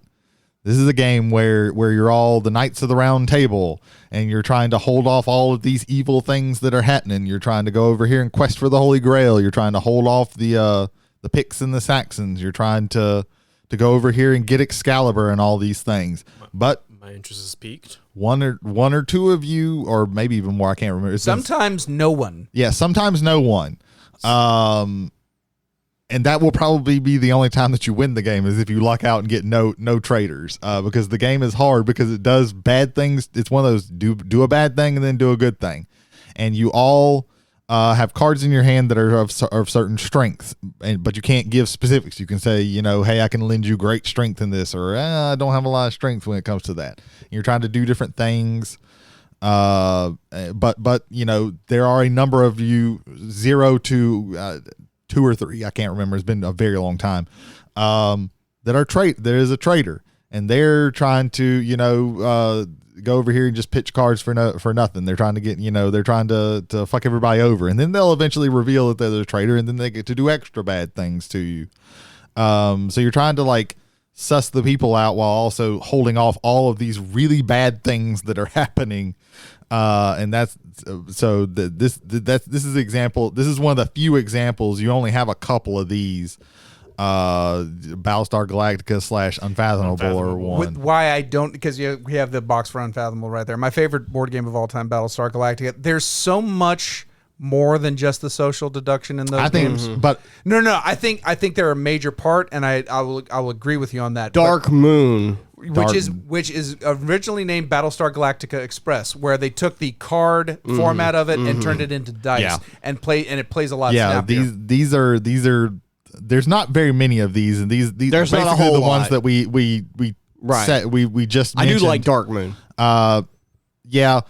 My problem with most of these, Shadows over Camelot not as bad, but the other 3 is the kind of they overstay their welcome. Dark Moon does drag. Dark Moon drags, and it's supposed to be quicker, and it doesn't. Not as, and even I'm again my favorite game of all time. It doesn't even drag as much as Battlestar does. Yeah, Battlestar drags. Battlestar and Unfathomable can there's go some 3 really hours good- with yeah, 4 people. Right. Yeah, there's some really good moments that I've had in that game, but there's also been like it just goes on, Right. and on and on. That's another reason why, like, most of the time, I think Shadows of the Camelot is probably the only one where it's like, okay, this is a social deduction board game that I would actually be like okay with playing. I'm just kind of tired of those, And because from they just go so long. From Z Garcia from the Dice Tower, when he was reviewing Unfathomable, he even brought up the point that games that are social deduction or have large pieces of social deduction to them, these games typically now are shorter, smaller, or if they are long games, they're a lot of people involved, and that's why it's a long game. Right. Like Blood on the Clocktower gets long when you get to 15 plus people. Right. Yeah. There's a thing about again, and especially with Unfathomable now, where there were some streamlinings in it, but it's still a 3-hour game at 4 people. That's a long time. Yeah, it just goes on for a very long time. But like I would say these are definitely like social deduction games, because if you take that part out, like it takes it changes the game massively. But yeah, so those are the ones that I wanted to talk about and mention. Ethan, after you mentioned your experience with Blood on the Clocktower, I played the game like 3 or 4 times. I've got also an experience. I think we all probably got a story. Mine is times very. I've run this. Mine's very short. Go ahead, Ethan. So I want to say this was last year's Halloween. Halloween, I want to say. Yeah. The Halloween party. We had a good 10, 12 We had a person 15-person game. Yeah, 15 Some of them person. were drunk. Yes. I didn't play in this game, And by the way. my wonderful Audience. fiance Bianca, she decided to play with us, and I'm sitting right here. Bianca's sitting to my left, and all the roles are being passed out, and she's the demon, but we don't know this, and she says that okay, so I know that I know one person either to my left or right is an evil person. And so we're like, okay, I'm not evil. So you were you? Oh no, she said that. Okay, Yeah. okay. And I'm not evil, so it has to be the other dude. And we go to eliminations. He's not evil, and so we're like, what the fuck? Everyone's now pointing at me. Is like, oh, so you lied, so you're evil. And we're like, damn it. Okay, so something had to have happened. And so it was towards the very end of the round, and I have this aha moment. She didn't even have that role. She lied, so she's the demon, and everyone's looking at me crazy. And then I think it was Drunk Greg, that he was like, I believe you. I nominate Bianca. And everyone just kind of followed suit. And so, And she was the demon. and she was the demon. Our imp. Yeah, And- which is the demon. Yeah, right. You have to be careful in these games, particularly when you lie, but especially when you know the truth and are trying to sell it. Because if you oversell it, people will be suspicious of you. And then there's other times when me and Bianca are playing, and Jay will purposely do something with us to weave some Well, there's literally a token in the game where you're the drunk, but you don't know it. He gives Yeah. you, okay, yeah, you were this, There's but no, different you were really roles the in the drunk. game that break the way the game flows Yeah. for the Yeah. players, and it's funny. So you could be, and he is allowed to then, if you were a character that gets told some kind of information, you just get told a lie. Right. By the person that's not supposed to lie to you. Yeah. I want to bring up one thing. Before I do, though, I want to say that I love Blood on Clocktower. It's a great game. And, again, this falls on specific people that play games, especially a game like this, in so many ways, especially if they have previous experience. That you There's have such thing less as of. having too much experience with this to where you are. Here's what happened to me, and this is the one bad experience I've had in any sort of these social deduction games. And I had played Blood once, and the second time I played it, we sat down, we got our rolls. By the way, for the audience, when you're the imp, you don't have a regular roll like everybody else does, but you do get to see the rolls that weren't picked, so that you can have a roll to choose from out of those. So if somebody three. asks you Yeah. what Right, role so you were can be like, I'm the baker or whatever, right? So as soon as the game started, before we even had a chance to even breathe, one or two, I think it was one of the players at the table was like, hey, what's your role? Pointing at me, what's your role? What's your role? What's your role? It's like, oh, dude, I'm the, and I had to think for a second because I didn't even have time to even think. We didn't even have time to breathe. And he was like, don't look at your sheet. It's like, dude, I played this game once, maybe an hour ago, and there's 12 or 15 different roles on this page. Give us a fucking second to figure out what's going on or whatever. And then it's just I think you're the imp or whatever. And then I got voted out immediately. And it's I didn't even have a chance to fucking talk. And then I heard one of the other players that was a friend of his was just like, man, we need better players in this game. It's like, dude. Yeah, there are some people who have played the game way too fucking much. And take it way too seriously. It's not even that, because I know for a fact that person has not played more than 5 times before he played with you. But here is what I would say about this. Right. There is, I'm for lack of a better term, I'm going to call it a dominant strategy. And I've seen players activate this in all sorts of games. This thing where they become hyper proactive, no matter what side they are on, and they're just trying to immediately what's this, and I'm the soldier. yeah, that's one of the instances. Yeah. That's okay if the group is okay with it. But a lot of times what you are going to see, particularly with people that either have never played these games before and maybe, I want to say socially shy, but they're not ready to be called a liar when they're being put in the position of being a liar. Because again, this goes back to like that social contract thing. But also, especially if you've never played this game before, you haven't played it very often, there is a feeling out time, and there are people who have played this enough to where they have it in their head that there is no feeling out time.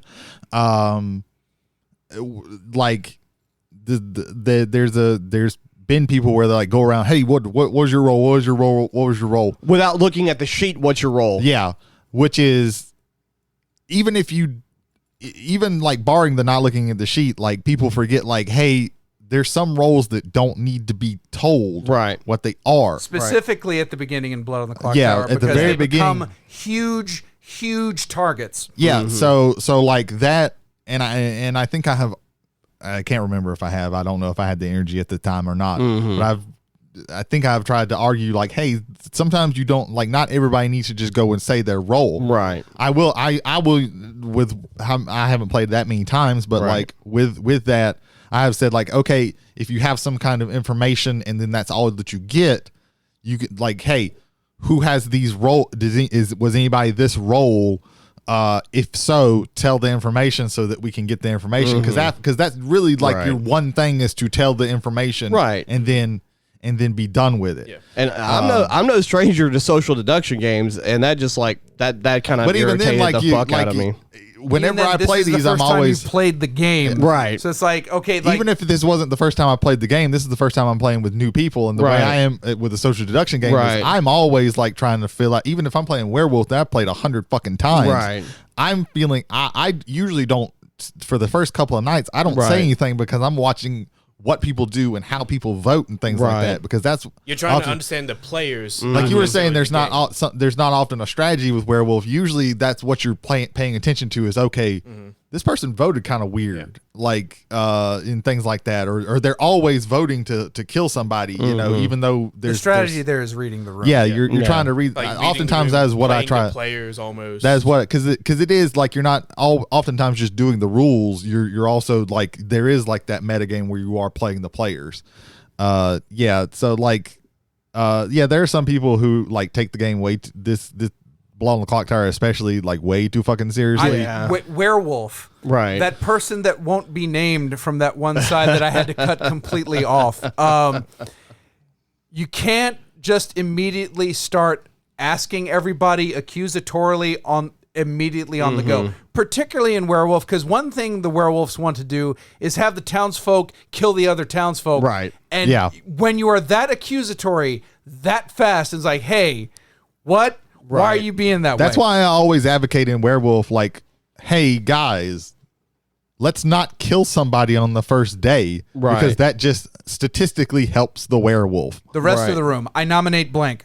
And then it's just the way it is. And then you're like I will usually, unless something like hit me, like I usually don't, and you can use the tactic in Werewolf, like I'm a villager, like let's just say like I'm a villager and everyone else doesn't know my role or whatever, and they start pointing fingers at me. I was like, I'll tell you right now, I'm a villager. You can go ahead and kill me. It's fine. You're all going to die though. And then they vote to kill me, and I'm like, because they're always like, but that's what a role like the Tanner is supposed to do, where the Tanner, they're the saint in. It's supposed to like discourage just randomly voting for somebody. That's why like it's supposed to discourage the werewolves from just randomly killing people. There's a position in there's a role in Blood on the Clocktower. Was it the Virgin?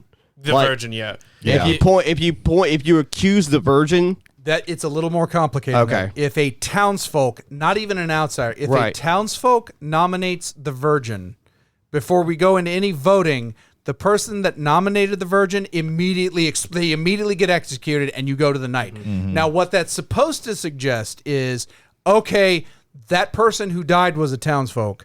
and that this person's the virgin. We now know 2 of the blue team. We're good to go. Now, what'll typically happen after that is if they want to kill, they'd probably leave the virgin alone and start killing other townsfolk who might have powers still left on the board that might be usable.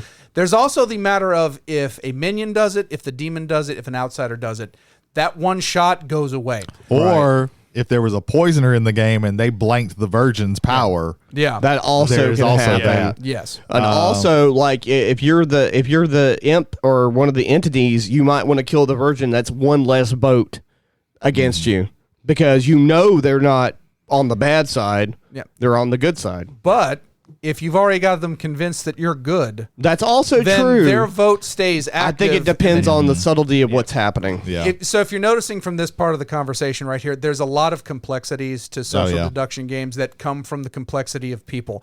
The second point that I wanted to make off of Jody's initially was the fact that that kind of attitude is at best off-putting and at worst victimizing.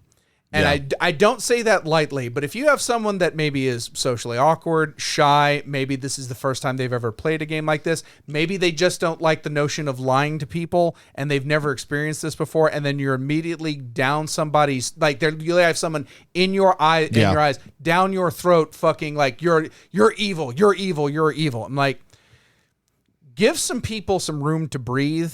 In any of these games, Blood on the Clocktower in specific, but just in any of these social deduction games, you're playing with human beings. Yes, we've agreed that it's okay to lie to each other in this framework. Just don't take it that far. I think that there's something about Blood on the Clocktower that has, and I think some of it has to do with like the production of it, so it feels like a more serious game. It's not like a flippant game like Werewolf is, where it's just a bunch of cards that you pass out can be up to almost 100 people.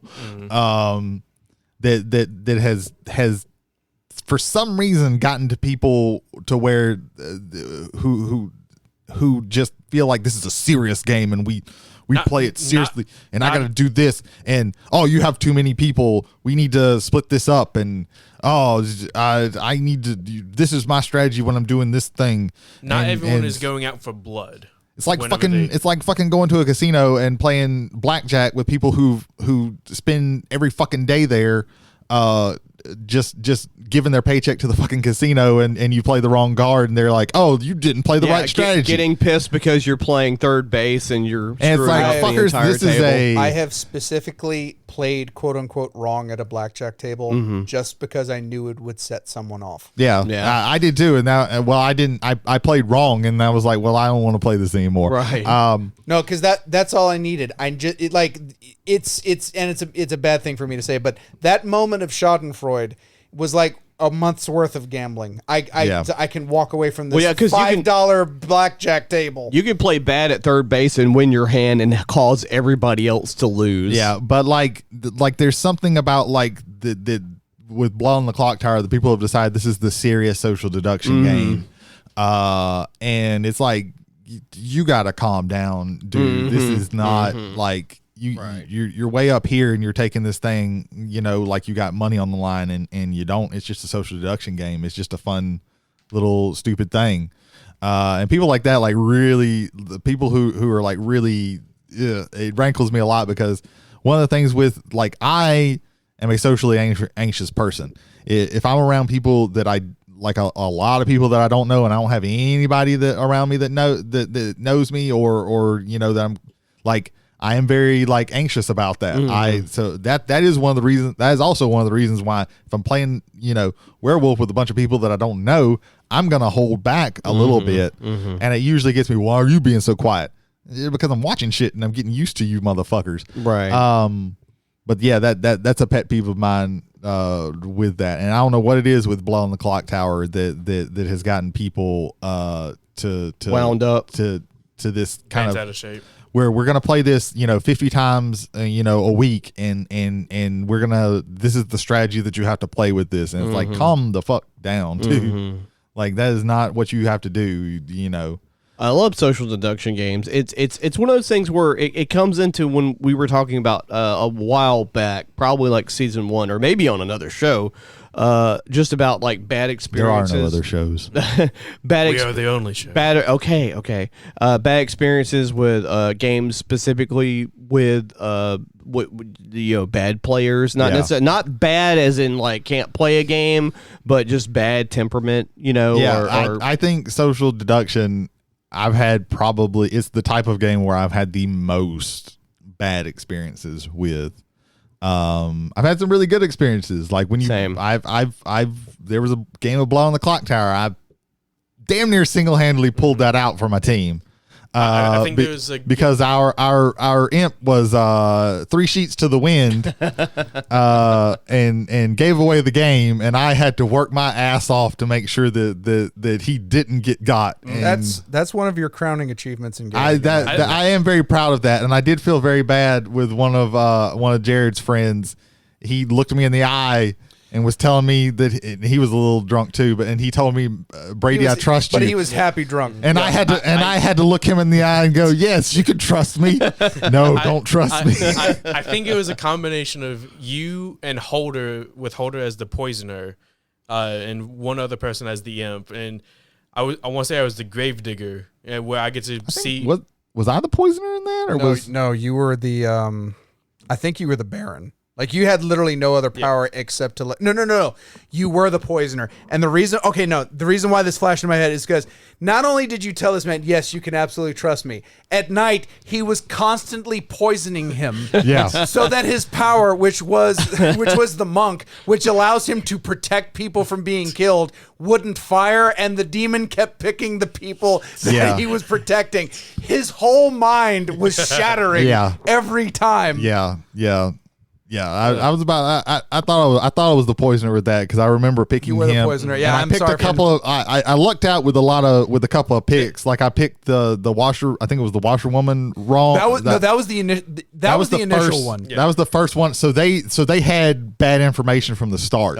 Then I think you poisoned me, where I was the gravedigger, where I get to see the role of the person that got executed. Mm-hmm. And I said, okay, so this person died. They were bad. They were we're down one evil person, and then it's like a lot of misdirection. Yeah, I was very good with my picks, and then I was also very good with lying and throwing away because like once the imp was just like very casually basically telling people that he was the fucking imp because he said a fucking role that somebody had already said like the last night. Right. I was like, okay, I guess I'll just poison people and then try and shift get people to look at me, like do things that are going to make people think I'm the imp. But sometimes you have great times like that, but sometimes you get people who can't fucking close their eyes and go to sleep. Yeah, Yes. you have that, and they won't. Yep. They won't. Like, So there's this game. It's called Ultimate Werewolf, and one of the major things about the game is that there's a night phase. And so to simulate that night phase, everybody bows their heads and closes their eyes. And so I asked a group. This was NarbyCon about 2-3 years ago. I think it was about 2 years ago. It was 2 years ago. Yeah, I think it was 2 years ago. And so bow your head and close your eyes. Okay, werewolf, raise your eyes, and the werewolf raised their eyes, and this player raised their eyes and was looking around, and I'm like, player. I have to take everybody's card back because everybody's roles have to be reshuffled. You now have ruined the game. Yeah. So we play a round of it, play another round of it. It's good. Another round later, bow your head, close your eyes. Werewolf rise. This person lifted their head up again, and they were not. And it's they were not the werewolf. Now, person, the next time you do that, you are kicked out. Let me. So we played a couple more rounds. And at the end, they wanted to take credit for learning how to bow their head and close their eyes. I'm like, congratulations, you've passed kindergarten. Good job.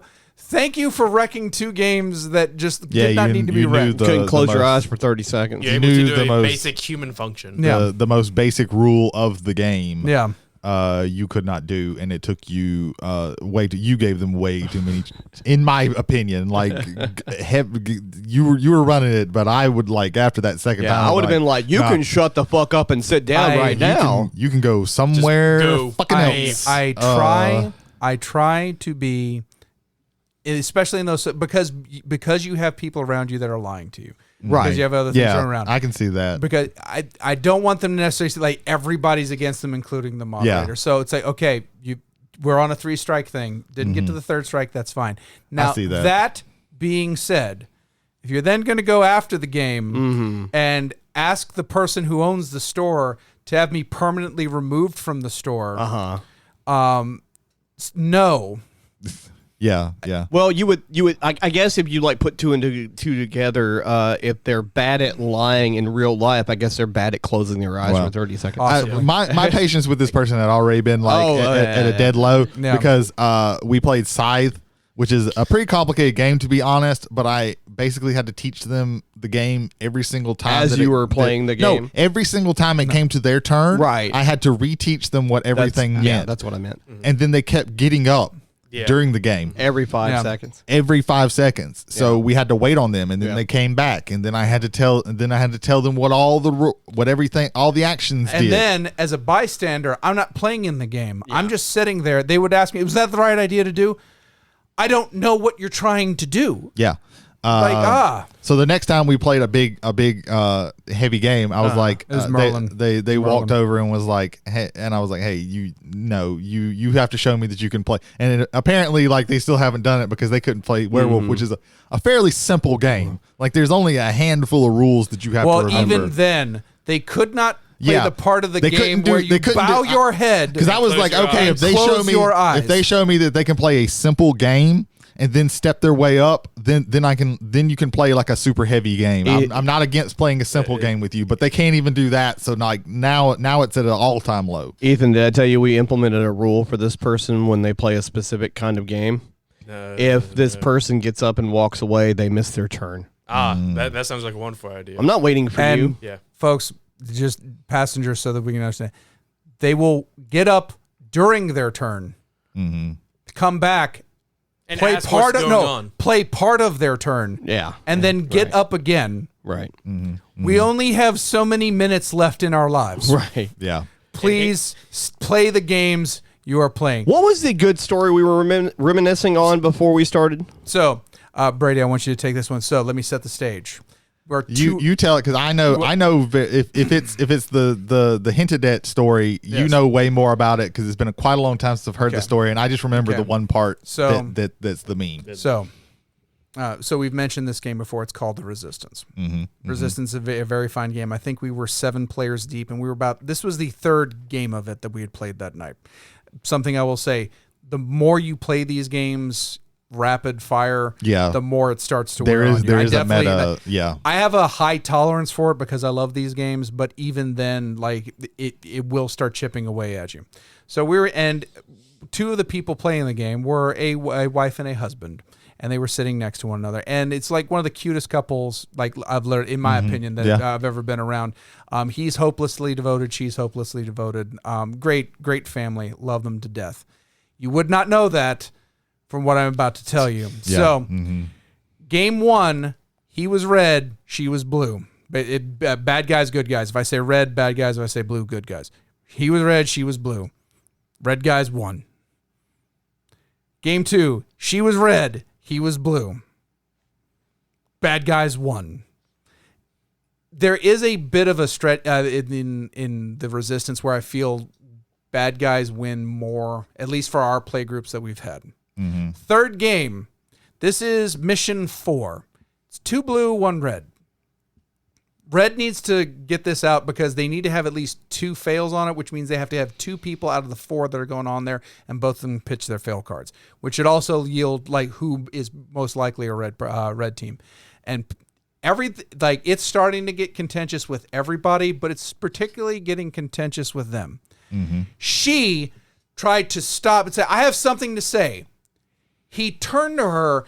If we go with like a turn, he went from 0 to 90 degrees to face her faster than the Flash. With scleras wide, pupils completely narrowed, looked her straight in her loving wife face and go, "You shut your whore mouth." I wish I could go back to that time right now, because we are living in a heat apocalypse. And the temperature in that room when he did that dropped to 45 fucking degrees. Yeah. It was the coldest place on earth next to Santa's toilet. It was fucking, no one was talking. There was a tumbleweed that rolled through. Yeah. We were like, no, there was, it could have been probably like 2 seconds. It felt like an hour Yeah. before somebody said anything. Yeah. The game completed. Bad guys won. They were both on the blue team. That's hilarious. Almost as funny as sleeping on the couch for a month. Yeah. That he might not have maybe the dog bed. Right. Maybe. I don't know. But so You if you shut your whore mouth. No, full-throated, Yeah. red-faced, like everything about it, and we were all just like, okay. And so then we played Clue, and that was very fun. Yeah, I think after that there was a little while where they both didn't. One of them might have played, but like they both didn't play the They didn't Resistance at the same time, because we played we played that game quite a bit back in the day.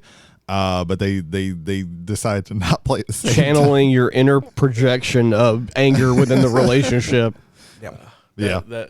That is a humorous story, and I never knew where that came from. Yeah. Because we say it, well, not as much, but we used to say it all the time. We don't say it quite as much, but every once in a while somebody will be saying something and we will say, "You shut your whore mouth." That was a friend's kitchen table. That wasn't like a shop game. That was at somebody's house. Yeah. Where their food is. Yeah. And it's just, oh my God. Yeah. It sounds less funny now that I know the setting was at a house, because just like thinking about that happening in the shop with that would have been so fucking funny. Unless Are you passing a stone? Because you've been I'm slightly laughing, trying to talk. Okay, there you go. Unless there's some other stories from social deduction. I don't have stories. I just want to run down a few that we didn't get to talk about. I do not want us to get into these because we are getting pretty long. Just say like yay or nay. Yeah. Masquerade. This is one that I really like. It's very similar to Clue, where you have hidden roles and you're just trying to get, I think, 13 coins. But the problem is you might lose track of who you are, because it is an action to look at you know who you are at the beginning, but then you flip over and you swap. So you have to keep track of that, and you swap underneath the count. Shit, nice. And it's an action that you have to take instead of doing something to get coins or anything like that. You have to look at your. So guy you to might make not sure. know who you are. So you might not know who you are. So you can get called out for it, and you think, "Oh yeah, I know who I am," and then you're wrong, and you flip. Well, shit. That seems good. Yeah. Controlled chaos. It's a really good one. The version that I have doesn't exist anymore, but they do have a version of it by the same name as Masquerade. Saboteur is a game where you're gnomes and you're building you're digging through the mines with cards, but then you have one person's a saboteur. I want to play that. That sounds amazing. I'm not too high on it. I like the notion of I've played it enough times where I don't need to play it again. It might be something worth getting and playing with other people who aren't me, because like I said, I played it enough. I played it a few times, and it's not a over and over and over game for me. I like the notion of gnomes trying to dick each other over. Another one, a fake artist goes to New York. With this one, 2 thumbs up. everybody is trying to collectively draw something, but then there is a fake artist, and they don't know what they're trying to draw. So you take turns drawing one line, and you're trying to complete the thing, but the other person is trying to not give away. It's kind of like Spyfall, where he's trying to not give away that he doesn't know what the fuck we're drawing, but he's also trying to guess what you're drawing, because everybody has like, oh, we're drawing a lion, okay, but he just gets an X on his thing. Best collective modern art masterpiece creator in the world. Yeah, and everybody has markers that are different colors, so you can see who drew what. And what's that one called again? A fake artist goes to New York. It's an Oink game, so it's a very small package. Oh, It's yeah. in a pink. Oink games are great. There's another one I just got reminded of called Chameleon. If y'all heard of it, I've seen this in like it's in Walmart, but I've never played it. There's a grid of categories like celebrities or whatnot. The majority of people know what the main topic is. One person does not, And so everyone goes around the table to give a one-word description of the topic. And after everyone's given their description, they have to figure out of the descriptions who the chameleon might be. Like someone gave a vague option to specific option, while also not telling the chameleon what the main topic is. That doesn't sound too bad. Any more, Brady? Nah, that's about it. Mafia de Cuba. Mafia de Cuba. Oh, Two Rooms and a Boom is another. That's a big. Ooh, that's a big one actually. Yeah, that's one where you can play with like very large groups of people. That is one of those con game experiences. Yeah, that is actually best at. Mostly we've only ever played it with like kind of relatively low counts. Like if you hear like 10, 15 people, that sounds like, oh, that's a big game, but that's actually a small game of Two Rooms and a Boom. Like Two Rooms and a Boom, like 40, 50 people, you could play that very easily, and it actually means something more. So that's another one. But yeah, Mafia de Cuba is very good. That one has some of the best props in any of these games. Most of the time, you just get cards, but yeah. But that's it. I want to give a couple. If you're going to run these games, some quick tips. One, know generally who you're playing with. If you're playing with a con crew that you've never played with before, you probably have a whole bunch of personalities in there. Kind of feel everything out and kind of run with that too. Keep it lighthearted though. Even in apparently the serious magnet that is Blood on the Clocktower, which I do agree with that sentiment. Keep everything light. Like if somebody's defending themselves, design their defense as they mentioned I'm not Jeffrey Dahmer. He's going with the not Jeffrey Dahmer defense. Like bring some levity to that to remind everybody this is a game. Yeah. Because especially with blood, you can get lost in that, especially with people who want to take it way too far. Final thing is, above all else, have fun. And if people are not having fun, don't exclude them.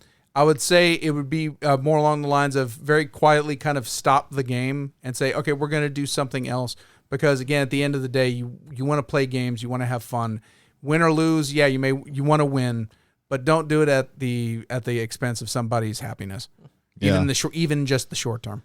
Something I want to say with this. So this is a genre of games or subgenre of games that I like, but especially lately, like is very far down on my preferred types of games to play. If there's a party game, I would prefer to play another type of party game. Often because these are ones that we bring out a lot, so I get tired of I'm one of those people where if I play the same thing over and over and over again, like it gets to where I'm kind of sick of it. But also there's a specific type of mental energy that you have to expend during these games to where it taxes me in a way that I'm kind of tired of being taxed. So like a lot of these games, some of them like Coup or Masquerade or something that's very, very quick, like the Resistance or something like that. I would be okay with playing, but like this is a subgenre that's fallen way down for me, just because like I'm kind of just tired of playing it and the mode that I have to be in, because I don't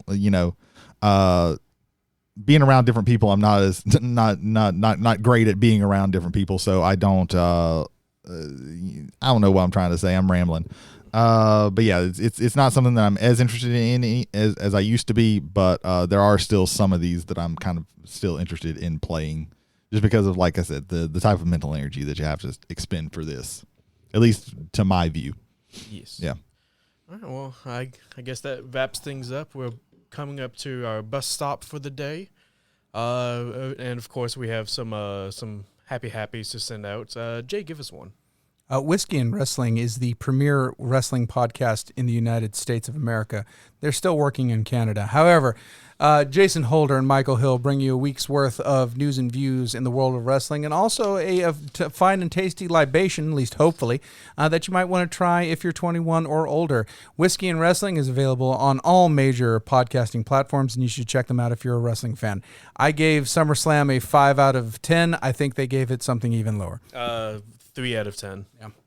Yes, which may be subject to change next week. There you go. Mm-hmm. Yeah. Don't have to watch if you don't watch WWE, you don't have to watch a shitty SummerSlam. Yeah, That's very but true. still listen to Whiskey and Wrestling. Yeah, yeah. Also yeah. true. Support them. Brady, Send them money send them whiskey. in unmarked envelopes so they don't know who it did. Brady, give a podcast. Jared Hubbard and Kevin Shelton have a podcast called Silence Your Cell Phones, where they talk about movies. Whereas we will oftentimes have an older bent to our movies, and unless we're talking about like what we've been watching, unless you're Jody and he mostly just watches old shit. I'm kidding, because I do the same thing. Yeah, they have a newer bent, TV shows and all that too. So if you want to hear other opinions about movies, check them out. They're everywhere that you can get them, and they also do some YouTube stuff sometimes, every once in a while, on a blue moon. Check them out. Silence your cell phones. Jody, go. Fearology. Jail kite. Lone wanderer. Horror. Podcast. Continue. Swamp thing. Opinions. The Thing. Dolls. Mannequins. Cats. What's Stephen happened to the King. children? Actually, I would like to plug a different show, if I may. Okay, then let us continue our Fearology one. Let's continue our avant-garde Yes. promo. Thundercats and mayonnaise. I Bacon can't and ketchup. I can't out random that. I'm sorry. You do the guy from Possession, like the we don't have to fight guy. Like that. We don't have to fight. I'm swirling with emotions. Give me the Lochner. The Lognor is mine. It's my Lognor. I am all things. Check that out. All on Fearology. Everything we just did. Jim Seward and Stephen Apcast have a podcast called The Last Broadcast, where they talk about the movie The Last Broadcast from 1998 over and over again, just like the sequences from that movie. Jesus, that sounds like a nightmare. Yeah. This is a no. So the broadcast of the last broadcast. Yeah, last the broadcast of The Last Broadcast of The Last Broadcast. On the left. On the left. All right. Yes. That wasn't the legit thing you wanted to bring up, was it?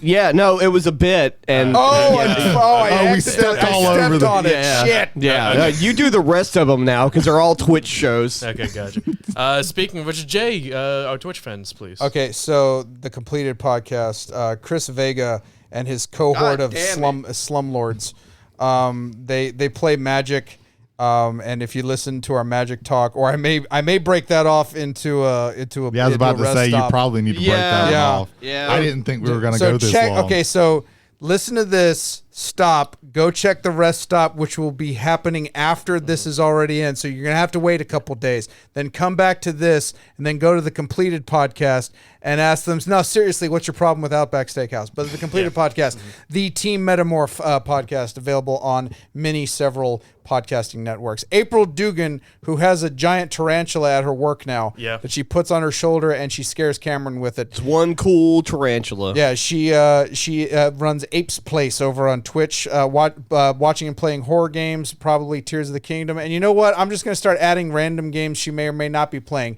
Check out her on Mr. Do, and it's just going to be fantastic. Octopath Traveler 2. Octopath Traveler 1. Tekken. Sure, why not? she is a mean armor king. Damn. Straight up. There you go. That is Apes Place. Yes. Kevin Gallo. Kevin in the Gallo, owner and proprietor of what was The his place? Pokédex. The Pokeroll, the unofficial Yeah, Pokemon podcast, but specifically Ron and Roosta on Twitch and Kevin Gallo on YouTube. Watch and listen along to some of the finest in RPGs going today, where it is the dark future of Cyberpunk Red, or it is the not so dark, possibly bright modern of Pokeroll, the unofficial Pokemon podcast.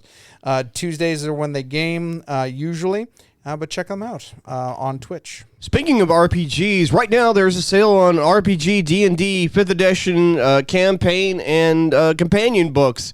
30% off on Dragonlance and the such. Where? At McNarb Gaming. I was like- That's what I was getting to. Key of the Golden Citadel as well. Yeah. You buried the lead, and I was like, I was going to finish with a strong you look ending. very tired. I was But- concerned. But you stepped on that too, so Yeah, it's fine. You know how Brady feels every yeah, show. yeah, you're the kaiju He of did it all the that jokes. time, we all had a hand in stepping in the joke that's the true. first time. That's true. Yeah. That's true. But I think our joke was better, to be honest. You're probably correct. And- That joke was good. If y'all enjoyed some of the games that, we talked about, that wasn't a joke. I was concerned you had forgotten about Magnard Gaming. We're not talking about I that. thought We're you were talking about you stepping on my bit. I thought you were like randomly like go to any store. Well, Jay, you know Walmart. what happens All when you right. assume. Come to Yeah. McNarb Gaming. McNarb Gaming, we're going to start and finish with McNarb Gaming. Yes. So McNarb Gaming. Oh, well, by the way, if you're at McNarb Gaming, the RPGs are on sale at McNarb Gaming for 30% off. And they also have other things you could probably McNarb do. Gaming, if you want Locana, fuck you. Yeah. Making up Censored. gaming if you want. Censored. They're gonna. I will We almost made it We through that almost one. made it. We almost did. We were Wait. very serious about this topic, and it's like now the topic's done. We're just fucking just going off. It's after 12 o'clock. We're we've- all we've- collectively losing our minds we've now. parked the bus. Someone's just coming at us with many baseball bats. Yeah, there's I'm a glad homeless you man mentioned what they masturbating were in the coming at corner. us with, because Yeah. that would have been What's that? terrible. What's that, Brady? I didn't No, hear I'm what- going to leave that one for Jay to Yeah, punch. yeah, it's gonna Yeah. be great. Can't wait. Get fucked. We're not even on the bus at this point. Read a fucking book. Watch a fucking movie. Listen to some fucking music. Thanks for listening. It's not that funny. My ass is on fire. There, that's music. Yeah, it's Yeah, we could Mr. just Bungle. cut that. Music is a Look, that's a strong word to use for that shit. We need to go. Brady, tell us what we're doing next week. Cities of Mist. I didn't know we were going into Mongolian throat singing shit. The Who Part 2. That's not my job. You're the fucking guy. We're playing a game. It's Omnibus Plays again. We're playing City of Mists. Yeah. It's Snipply. Yes. Mm-hmm. All right. I'm Ethan Skinner. I'm Jody Kite. I'm Bray Davis. I'm James McCarthy. Thank you for listening. Thanks for stopping by and enjoying the ride, guys. Yeah, we didn't mention Among Us. Censored.